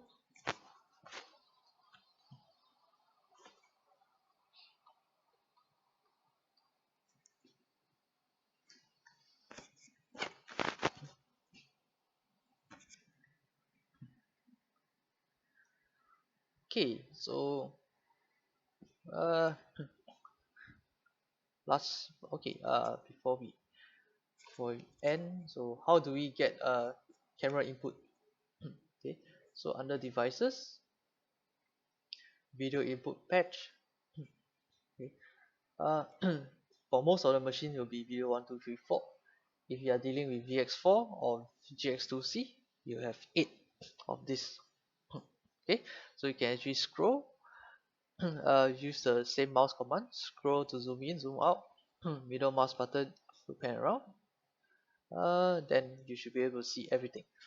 Okay, so that's not all yet, because we need to assign what input is going into this video in file. Okay, so under input config, once you click input configuration, you can actually set a placeholder. So in the event that you don't have a feed yet, you can use this as a temporary placeholder first. Okay, then input. Okay, so these guys can take in NewTek NDI as a source, uh, which is good for a PowerPoint presentation. Okay, if you want to use them, go ahead and use NewTek. Uh, right now it's official because past few version wasn't that good, that's why they didn't support it. Okay, let me just turn off the camera first. Right, so uh, so these guys are actually uh, show what available source you can actually attach to this video file. Okay, so for designer, you can always use your webcam. Okay, once you have assigned the input, click the start preview. You can see I'm inside here. Okay, so this is a live feed of the input you have selected. Right, so next step, what you're gonna do is you're gonna pipe this out to my screen. So I'm just gonna jump to here, create a new layer called video. So on your media, you will be at video in. Okay, all of your inputs will be under video in clip. So once you select, then you'll be sending out to your screen. Okay, of course you can still scale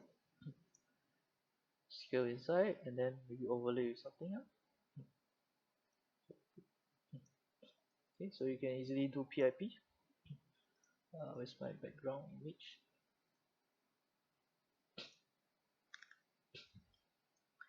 So by sizing, and then we can move it around.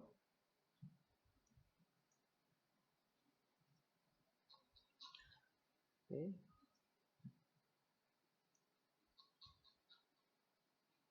right. So if I bring up my output, you should be able to see it's actually live. Okay.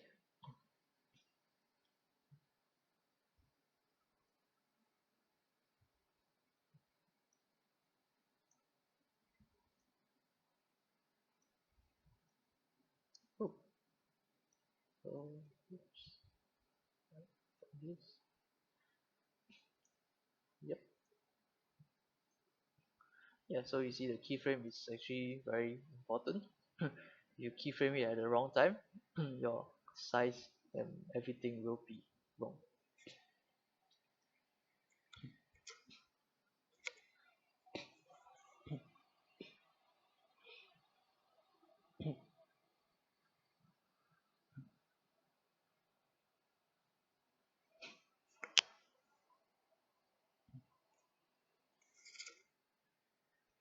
So for Kian's question, yeah, during the alignment part, the reference on the accuracy between simulator and projection, does that mean yes, it's actually in disguise because your projector in the GUI here right now, if your projector is really 5 meters away from the origin and 12 meters away from the origin, then this will actually sorry, the calibration then the calibration here will be uh, pretty accurate. Okay, this is more for like reference whether your calibration is good or not good. But yeah, don't worry too much on this. As long as your final calibrated surface looks good, then it shouldn't matter. Okay.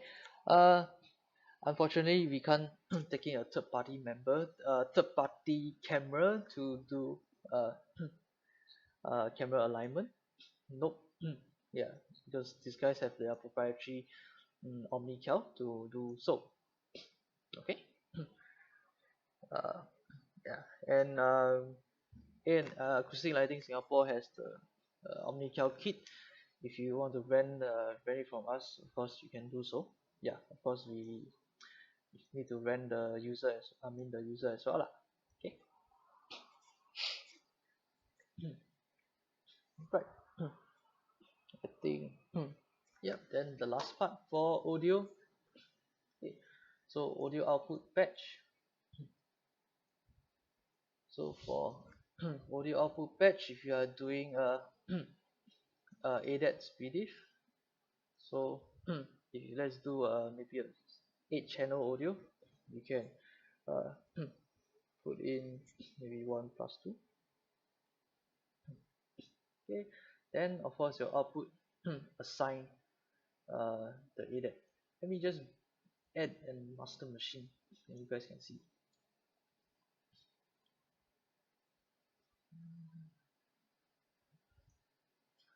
Okay, so my audio output, see on the output machine, then you select the ADAT 1+2, 3+4.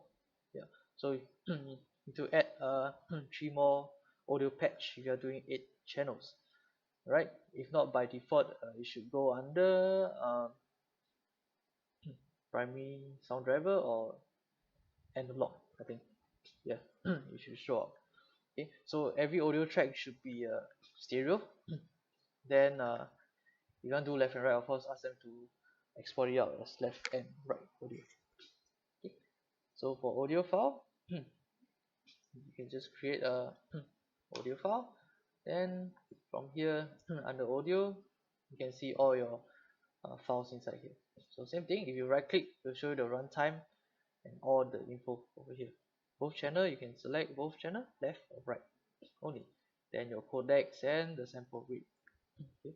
Number of channels is embedded into this fella. It's 2. So you always recommend 2 channels will be good. Right. Then we try to separate the audio file uh, from the video. Reason being, it's easier to manage. Otherwise, sometimes when you encode video and audio together, uh, it's kind of might have I think sometimes might have a higher chance to corrupt. So just extract an audio file is much lighter and easier to manage as well. No doubt on your video uh, video layer, there's audio as well. Okay, make sure if there's some video that has audio file embedded, nothing wrong, then you can actually use this. Then just set the audio patch to the correct output. Right. So same thing for your audio. If you are doing 8 channel, so this might be your first 2 channel. Then on your audio here, check the output to the correct patch. Otherwise, everything will be sending through line 1 and 2. Okay. So then at the top is where you can adjust your master audio. I try to put at maybe 10% to see whether the output is good. Okay, because the RME card, I have no idea why it's always very high in gain when it's sending out. Okay, right. I think that's about it for the 2 days fundamental stuff. Okay. Before we head for lunch, any questions or anything you are unclear of and want me to repeat them?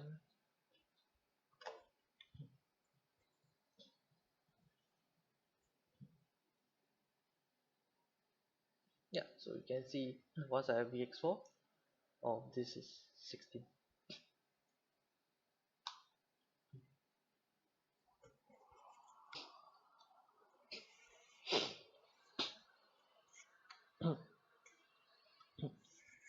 Okay, so on Kian, my current streaming setup doesn't have a OmniCal to determine that accuracy because this surface I actually model it myself. I measure it correctly. That's why it's very accurate. Okay. uh, Otherwise, OmniCal can actually fix minor accuracy difference, which I have done on uh, the Art Science Museum last year. Okay, but I don't have the file to show you here, so unfortunately. Okay, so for B Lee, multi audio track, yes, same thing. You export as a stereo. Then over here, your audio output. I just add another one.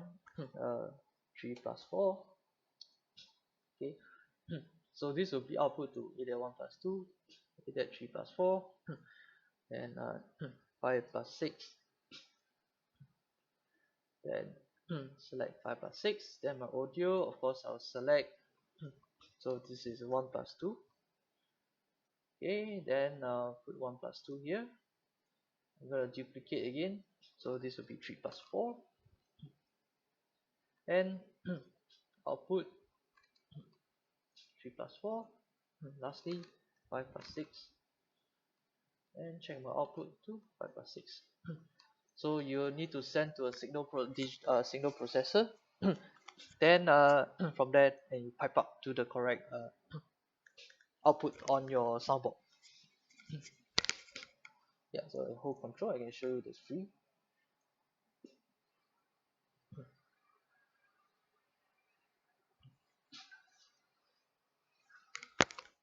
Right.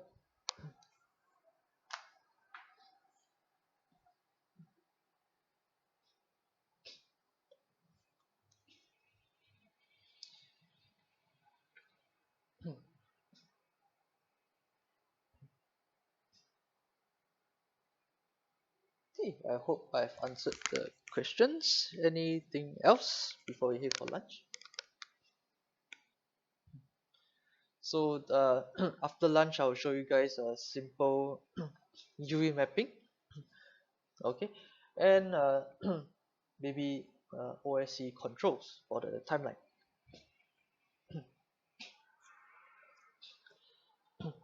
Yes, you can definitely use Dante Virtual sound card to output the multi-channel audio.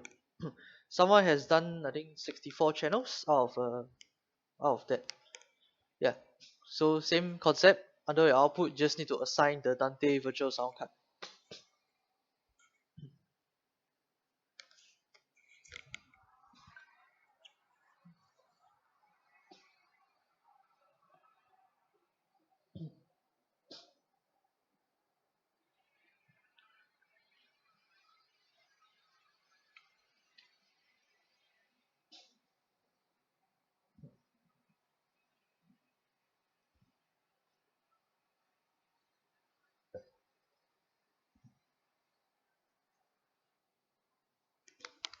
Right, let me play some light music.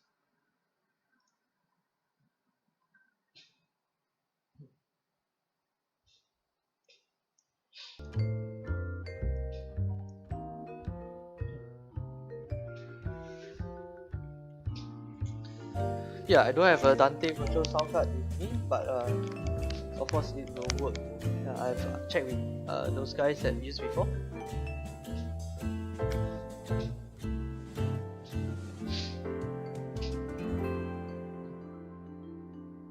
Control.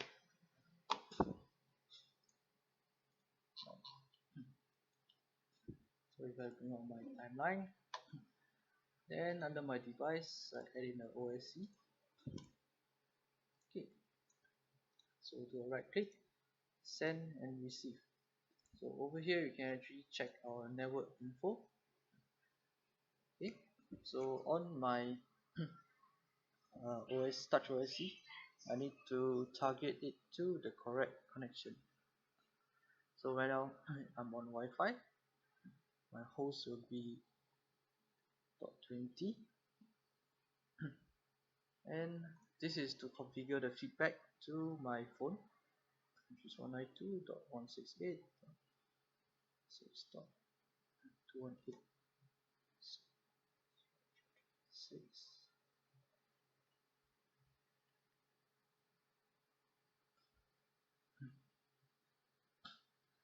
Okay, then make sure my outgoing and incoming port is correct.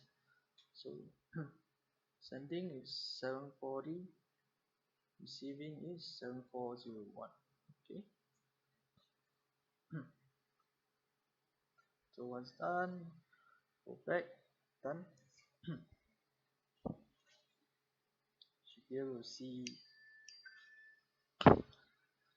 So at the top over here, there's a OSC. Okay, you can see the signal is actually live, right? Once I close this,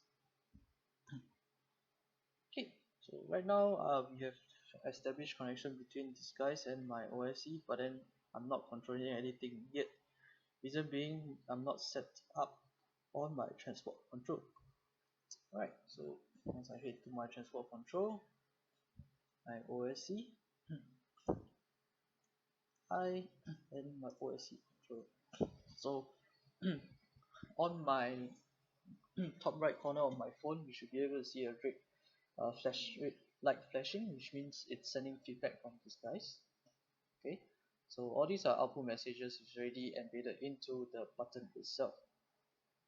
Hence, right now we have press play section. You can see this guy start to play, and of course, if I bring down the brightness, you can see the top will be lower.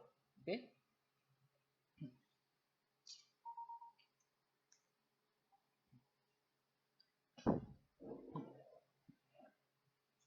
Right.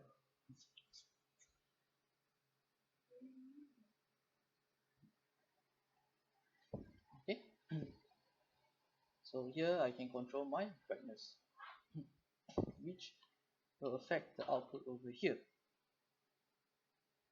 You can't see here, but yeah, so using this you can actually affect your master intensity and volume, and you can change section.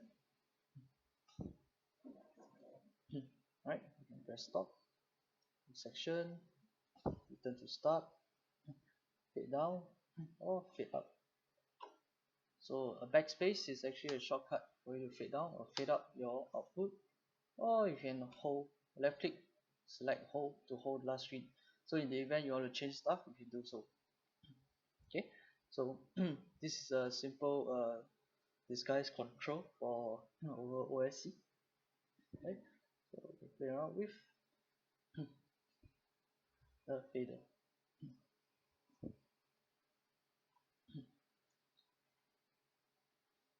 Right.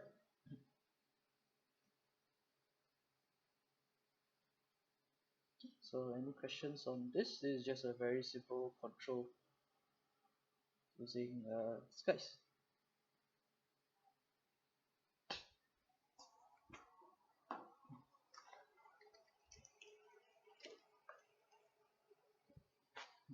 Mm, yeah, just make sure that your device over here matches everything.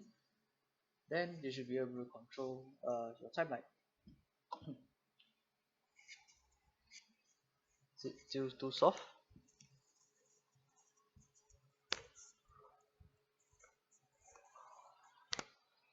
I think I need to get a microphone over here so that it can work. But anyway, yeah. So this is one way to use OSC to control. You can use there's this thing called OSC widget. This is by ETC Lab. It's free. You guys can uh, download and try to control using OSC. So you can actually send XY parameters into disguise and put in the links, the strings. Okay. So if you want to see the strings, you can go help.disguise.1 OSC expression.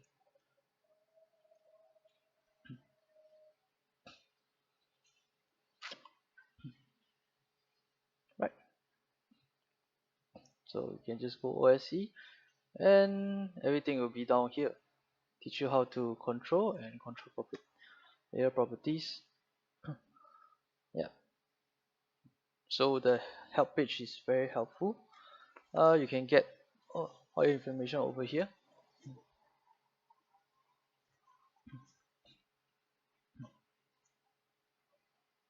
Okay. It shows you how to create like the controls, fader or buttons for the OSC. Right. Okay. Or you can do Stream Deck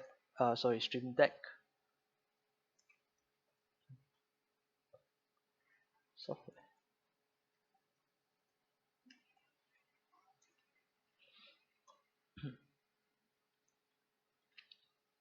Okay. Stream Deck already have let's find the Stream Deck software online.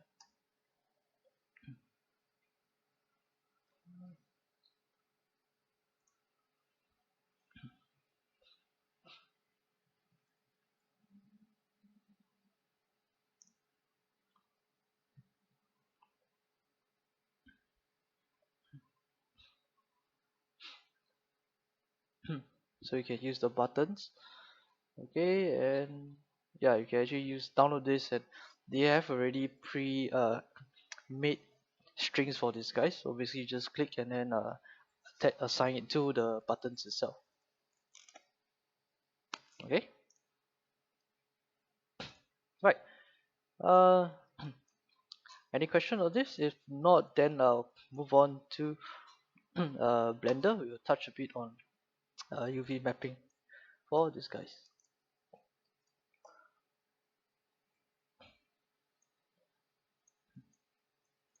Okay, so I'm gonna quit all this. I'm gonna create a new project, UV mapping. Right. So I'll be using Blender, which is a free application. Okay, so okay guys, let me check the stream. Okay, so for Blender it's free, so I usually delete away all these lights. Okay, so it's a very good UV mapping tool for unwrapping stuff. Okay, so let me just recreate a cube. Add cube, mesh cube. Right.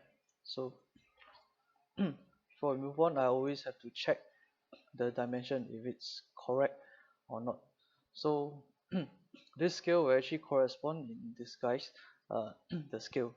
So right now, one 2 meter is actually to the ratio of x 1 scale. Okay, which means if on this guys my scale is actually 2, naturally my x will become 4 meters. Okay, so I don't want that to happen, so I want my scale and measurement units to be the same. So I'm going to leave it at 1 first, and my dimension I'm going to change to 1 meter by 1 meter by 1 meter. This is actually easier to manage. Okay, otherwise in this guys the scaling you'll go haywire. So if you want to scale to actually 1.5 meters, instead you're going to scale to 3 meters on a 2 meter dimension. Alright, so I'm not done yet. I need to apply all this scale so that my xyz 1:1:1 is equal to my dimension 1 meter by 1 meter by 1 meter. So by pressing Control A, this window will pop up. Then I'll apply all transform. So now it becomes x is value of 1. My dimension is 1. So these are 1:1 scale. So whenever I scale down x, my dimension will be exactly the same as the scale x. Okay, so I'm going to stick it at 1 meter. Right, so I'm going to select this. Then to do unwrap, I just hit the UV editing. A window will appear. Okay, so on Blender, by default to select everything is press A, and you can see this created cube has been unwrapped by itself because generically a generic cube created in Blender, they will actually unwrap it for you, right? And look at the top left of Blender, there's a synchronization. Okay, so if without syncing I select this, I'm not too sure where this point is actually at on my 3D object. Alright, so what I'm gonna do is I'm gonna sync it. Okay, so now you can see it's selected. So for cube it's very simple. I want to see the face, right? So at the top top left you can see this is actually vertex. This is your edge. Okay, and lastly is the face. So we want to get the face, right? So let us delete away this UV and then try to create a new UV. So press U to reset. Oh, in fact over here UV. Okay.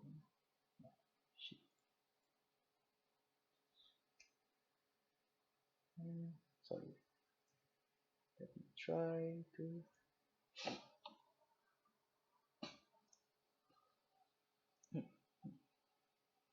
Can't really remember how to reset this, but so let me. Right. Anyway, just yeah, just ignore this first.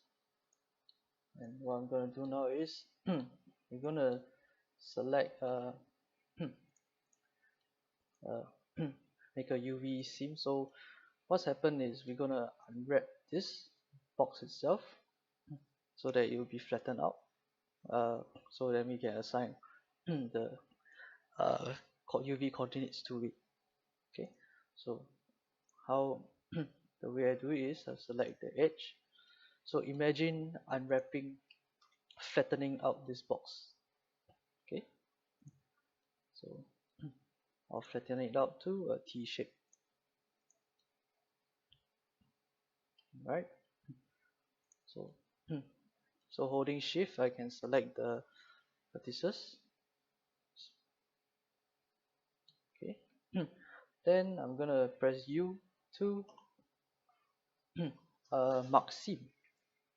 So by marking a seam means I'm telling the software that I'm gonna unwrap uh, in this manner.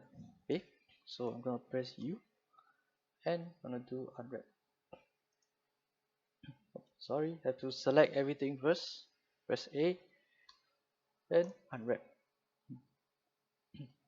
Right. So now we have a cube that's unwrapped like a T shape. Okay.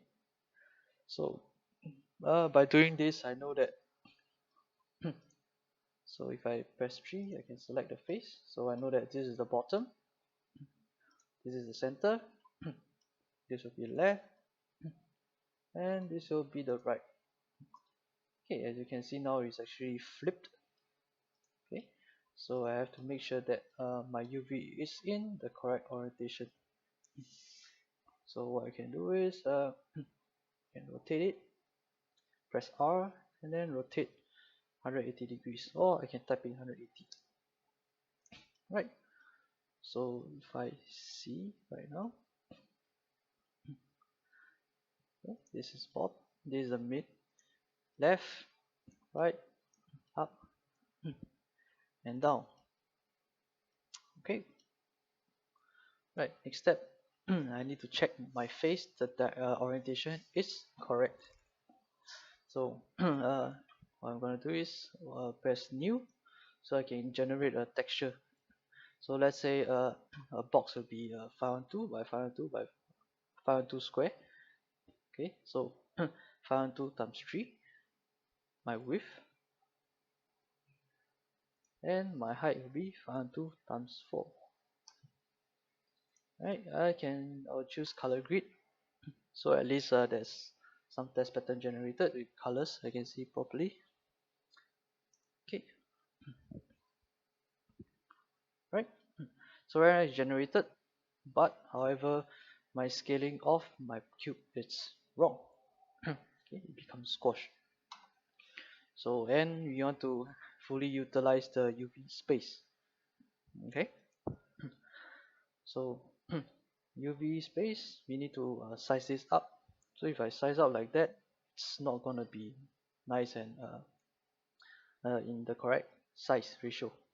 Okay, what I'm gonna do is under UV, I will constrain UV to image bounds, and on my I'll change it to 2D cursor for the pivoting point, which is here. So right now I can scale and fully utilize the 3D the UV space. Okay, right. Next step, I need to see or visually whether it matches or not. Okay, right now I can't see anything because there's no material applied to this yet. So I'm going to do is select everything. uh, Let me just make my screen smaller.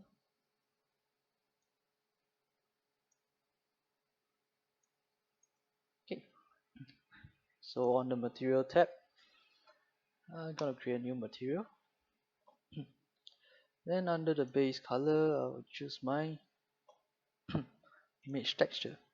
You can just select title one. Okay, so now I've assigned it, but it's not showing yet. Okay, so what I'm gonna do, I'm gonna go to the top, select viewport shading. Okay, so now I can see my cube is in the right orientation. Okay,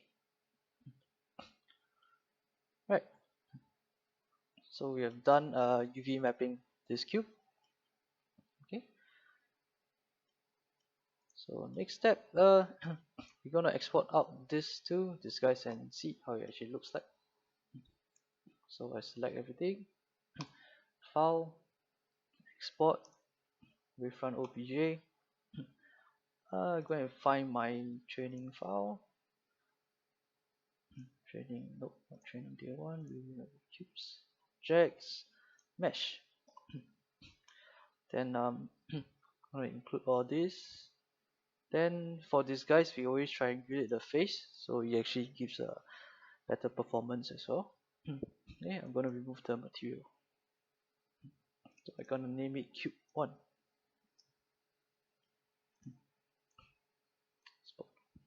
Okay, so this has been exported. So next, I'm gonna export out this texture also, because this is aligned to this. So under image, I'm gonna save as. Same thing, navigate to that folder under my video file, cube 1.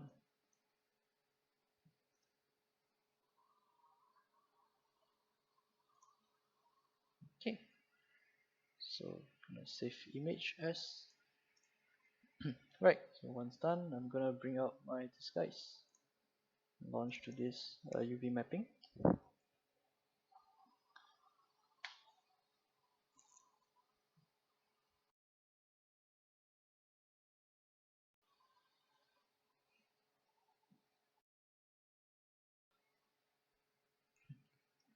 So I'm gonna just right click this surface, and I'm gonna change it to the cube. So 1 meter by 1 meter cube. Okay, so right now if my offset is at 0, you can see this is actually exported out as it is in the compared to the blender's origin. Okay, let me just remove this projector,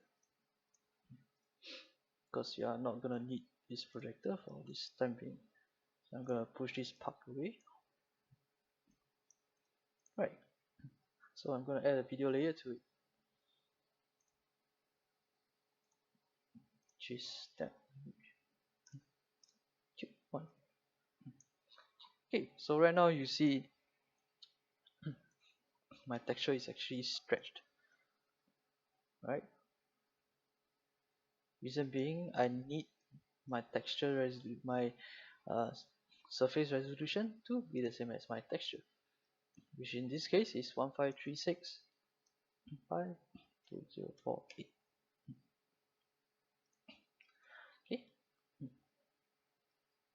so right now you can see in this guys the texture applied nicely and correctly with the correct orientation. Okay, so this is actually one way of UV unwrap, but end of the day there's no definite answer how you would like to unwrap this. So for example, I can copy this. Okay, I'm gonna name this cube 2. Alright, then I'm gonna move it to the side, 2 meters away. Right, so I'm gonna work on this cube. Gonna reset the scene. Okay, so some of you might be thinking, oh, this is actually a very high resolution compared to we can do 3 by 2. Okay, so what happen is I'm gonna unwrap this fella. Let's create a new texture then. Okay, so a 3 by 2 will be 1536 by 1024. So cube 2 color grid is right. So I can use the unwrap in Blender by itself as a cube projection. Right. So you actually generate everything as a cube by itself. Okay. So for here, I'm going to scale down. This might not be a good way to demonstrate this. I just okay. Let me just project from view. No, sorry. Okay, why not I just mark all the seams? Okay, then unwrap. So this will be 6 cube. Uh, Fit it nicely. So as you can see, this cube is actually fitting up. This part is actually wrong, so I can press G to move it around. Unconstrained. So right now I'm going to change it to medium point. Sorry, bounding box center. Scale X. I think this might be not a good demonstration on this cube itself. Apologize for it because yeah.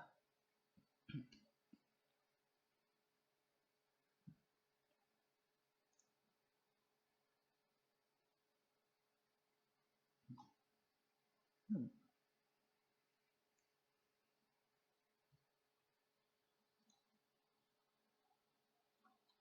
Let's see.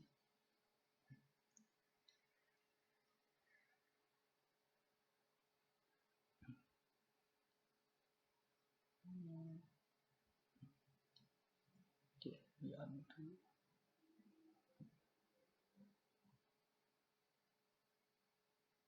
Okay, let me just create a texture file to by file to see.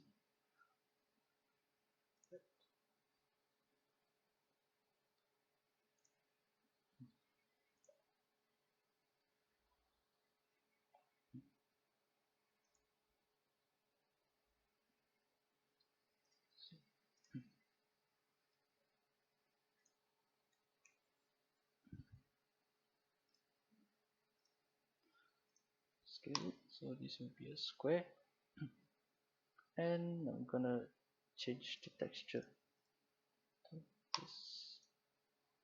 It doesn't make sense as well.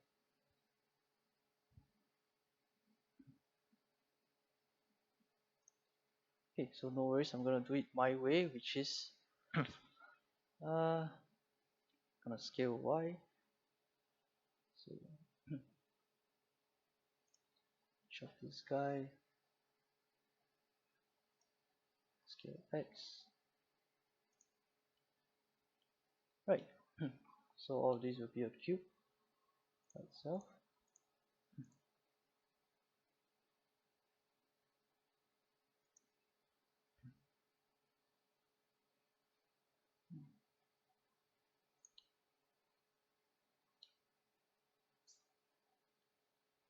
This is weird. Because my texture doesn't change it. Right. So put it here.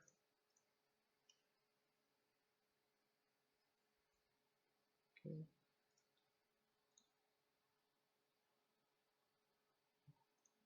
Okay, so my UV I'm gonna just snap to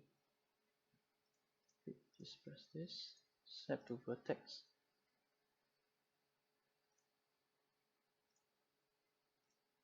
Okay.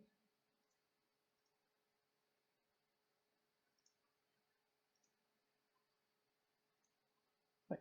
So this is another way to unwrap as well.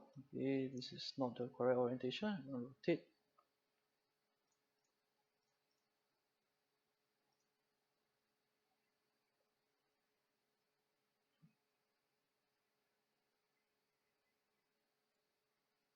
Right, so I'm gonna scale X minus 1. Okay, just to check, make sure my faces are correct. Cool. So let's export this. Cube 2.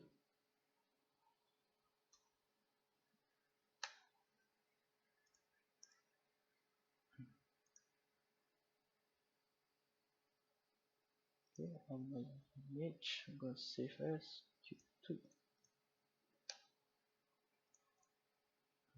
Right, back to this guys, I'm going to bring up another cube. Okay. Oops. just export this selection.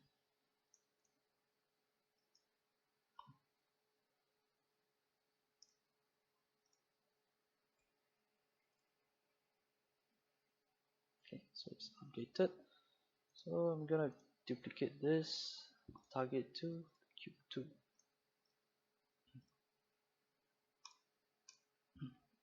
Right, the resolution is 1536 by 1024. Okay, so yeah, so just to explain, there's different ways to unwrap the UV content. Okay, be it the T way or the other way. Let me just bring out the LED screens. Q1,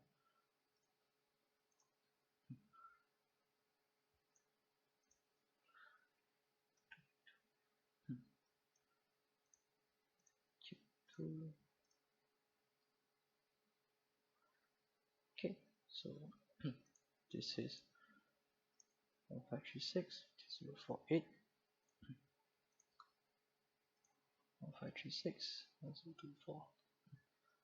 Right, so target is to cube 1, sorry, 2.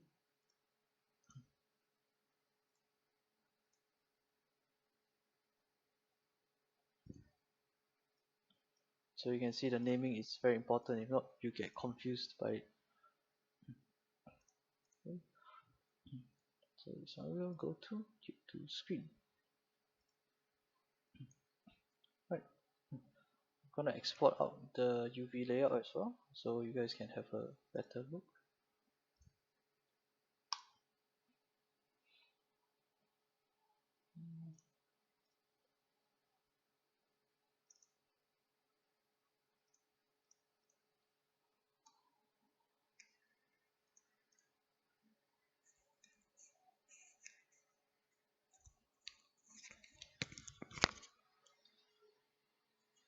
Okay, another image.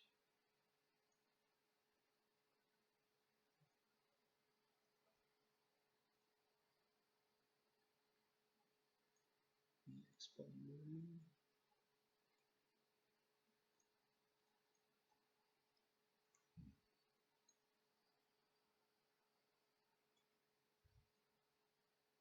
Okay, so this guys, here.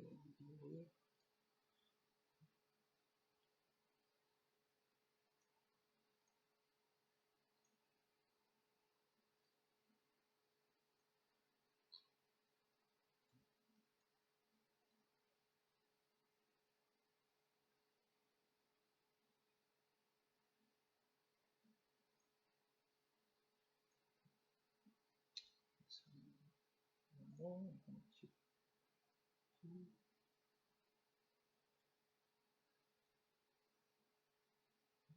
okay, therefore, right.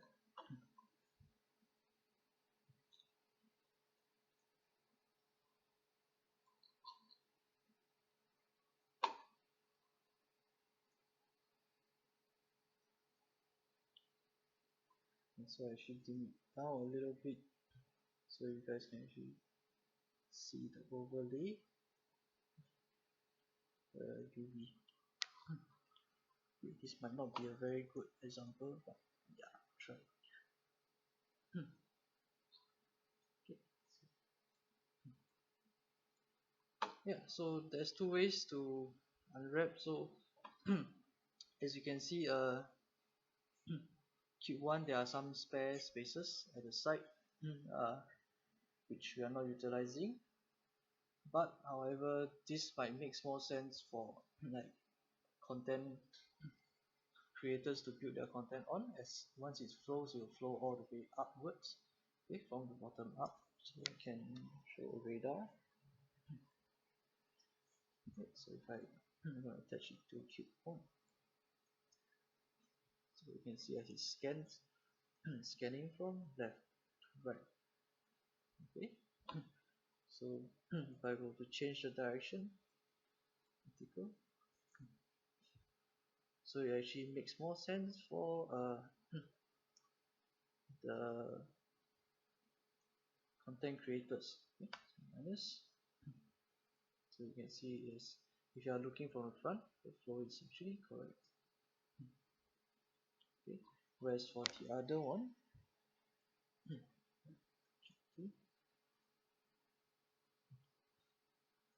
so you can see the way the UV is managed is different, right?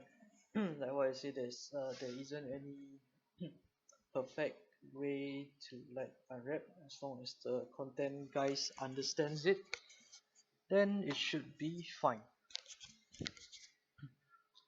right? Yeah, I can show you other UV mapping like Tesla, I think.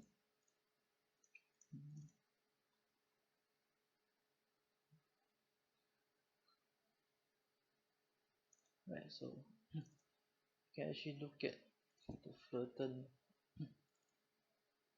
as pattern.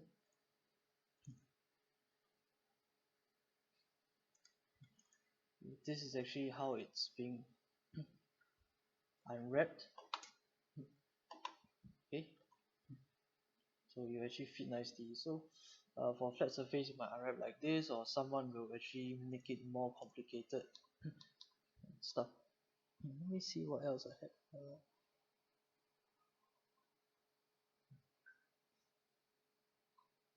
She don't really have much show files over here. Yeah, sorry to say that. I don't really have much show files, so I can't show you guys what's actually happening.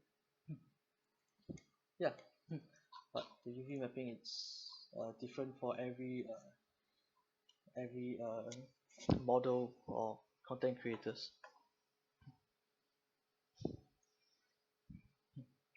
Okay, yeah, so I think that's the end of the 2 days session. Any questions? I'll be here until maybe 3:30, and yeah, just leave it on the live chat and I'll respond to you guys. Yeah, you all just let me know what you guys need.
Oops, sorry, my voice is not live. So I've added two screens, left and right. Okay, so right now I'm going to add a video layer to have a content to be placed on the LED curtains. Okay, so for LED curtains, I'm gonna do parallel. So I'm gonna add the left and right curtain. Okay, the resolution is 5 times 5. Right. 5. Okay, so I'm gonna off this aspect. My resolution will be 2560 times 2 and 2048. Right, my LED screen size will be 5, 10 meters by 4 meters. I'm gonna bring up all the way to 14 meters. It should be targeted to these two screens. Okay, then I'm gonna throw in the content. Let's do this content. Right, so we have the LED curtain that is parallel map to this. Okay, so we're gonna simulate screen opening and closing. What I can do is do a right click and uh, create a layer called animate object preset. Right, so from here we can configure. So starting, let's say close position. Okay, so I'm gonna add these two objects with each my LED screens. So you can see it's actually created groupings for your screens and objects at the top, which you can actually select. Right, so I'm gonna LED curtain left, another object LED curtain right. Right, so this will be their default location. Okay, so and I'm gonna move for like maybe 10 seconds. It will take 10 seconds to open up. Okay, and then same thing, I'm gonna add the object left and object right. Okay, so first things first, what I'm gonna do is I'm gonna shift this to open. Okay, so it's locked. So right, so what I'm gonna do is just move from here, maybe 8 meters, and this to 8 meters.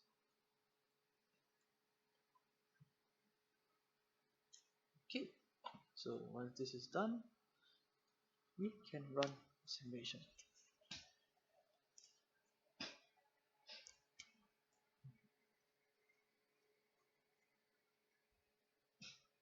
Right, this is you can use this to fake the software thinking that there's actually a encoder, but in fact maybe your screen is human pool, so you can actually get the timing right in both sides, like physically and at the software where you can simulate the screen movement, and of course it will be projected out to your physical surface. Okay, just wait a while, I'm getting the OSC widget to be installed so I can show you external controls. Oops, not this file. Right, so this is actually a simulation for screen, but of course you can use it in show if you get the accurate timing.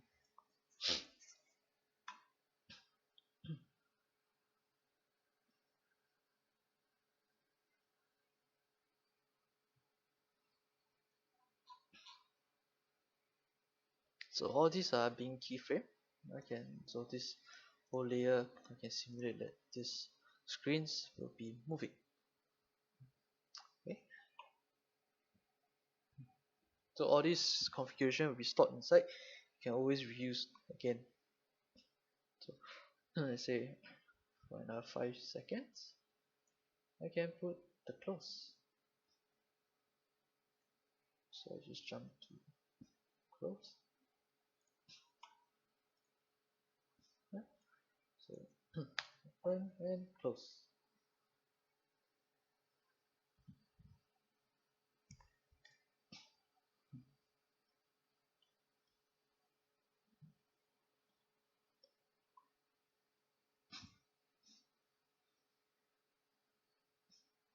Right. Mm. So this animate object you can apply to any of the screen. You can have multiple layers of it.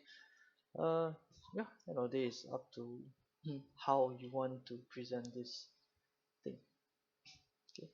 So of course, if parallel mapping, it will know that the distance between the two screens and then apply it to the surface. Otherwise, if I'm gonna add a video layer by itself, which is using direct mapping, so the content will be on the screen itself. Uh, yeah. So as I play now, because it's not a parallel mapping is only fit to this space. So direct mapping will always follow it wherever it goes.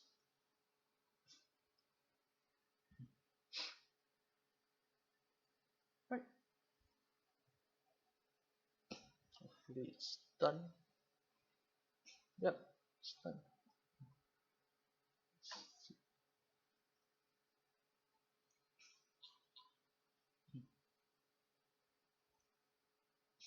I should have that. Okay. So right now I'm doing a look back. I can send the X and Y.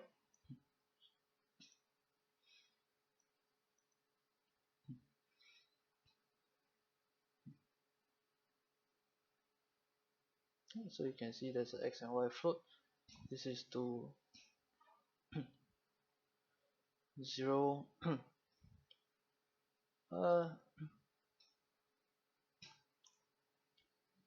so I'm going to do XY slash 2.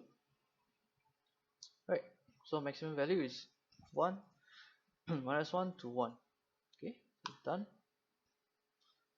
Okay, so if I go back to this guys, my OSC, I'm gonna add another OSC 2. So for OSC,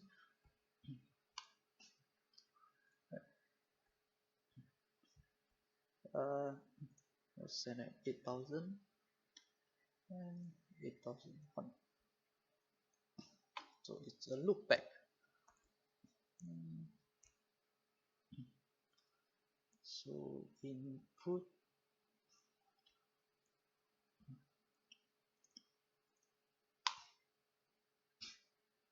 right, so I'm connected, and as you can see at the top, I'm receiving data. Right, so what I'm gonna do now is I'm gonna attach. So by opening up, right click on this OSC, I can actually see the parameters. Okay, so with these parameters, I'm gonna assign it to my screen. Let's take the left screen. There's this layer called open layer, which is very powerful. Right now it's actually an empty tab, but what you can do is you can take in most of the parameters in these guys. So I'm gonna move the X and Y of this palette. What I'm gonna do is just hold alternate and target to offset. So we can see the offset value is here, and I can keyframe it on my timeline. Right. So right now I'm gonna target X. So right click.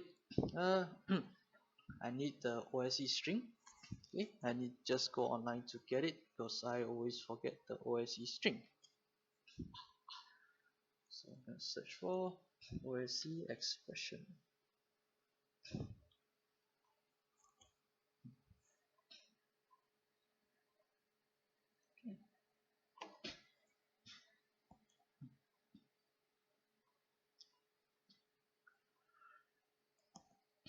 Right, so the OSC dot this. Okay,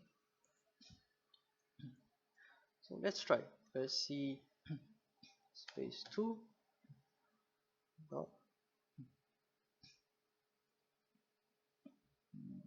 xy dot 1.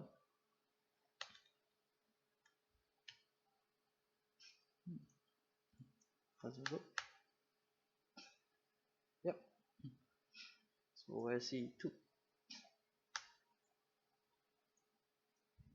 into bracket 0, since I have two strings.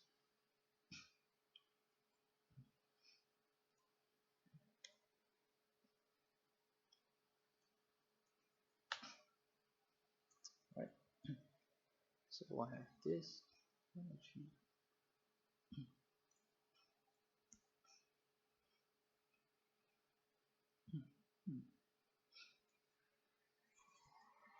see if I can target this.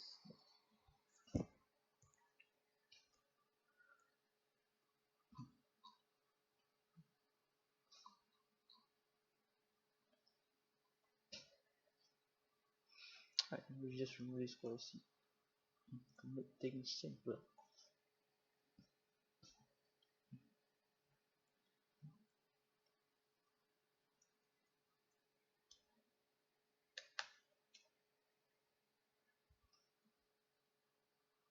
So you can see it's moving left and right.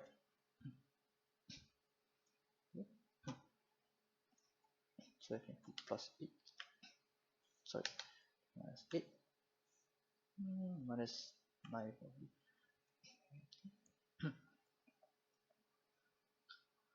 I use OSC to move left and right. Alright, so next one will be OSC xy dot 1 bracket 0.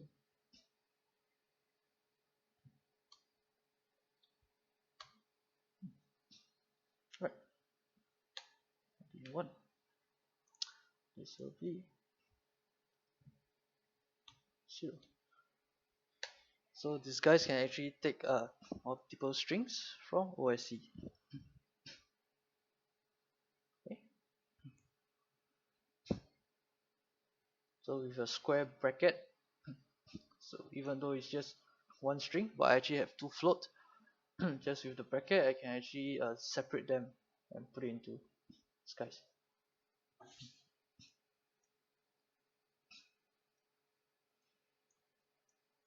So not only this, you can actually attach it to a camera.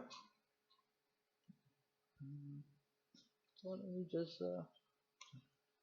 bring out a camera. Okay, so there's my camera.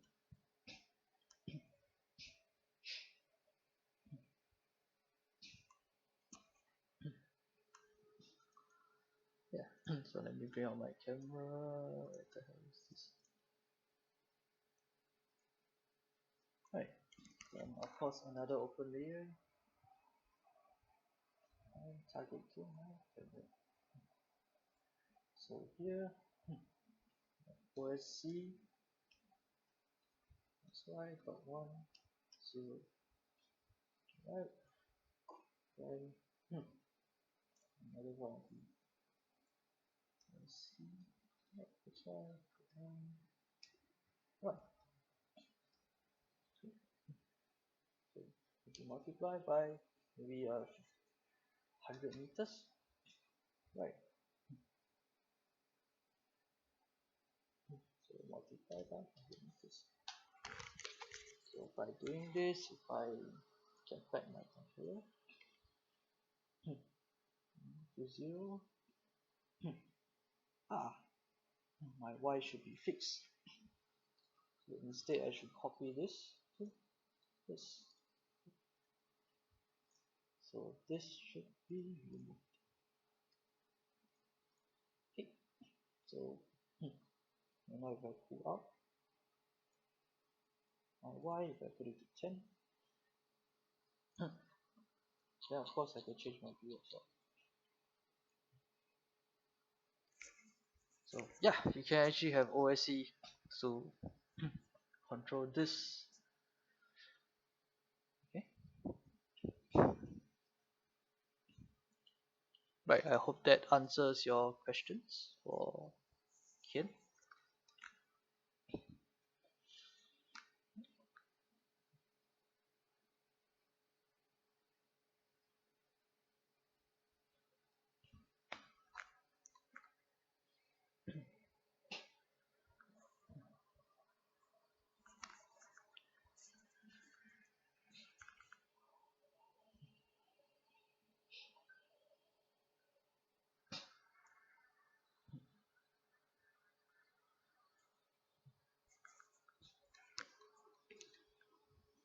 Okay, so yep, same thing. I'll still be here and awaiting your questions.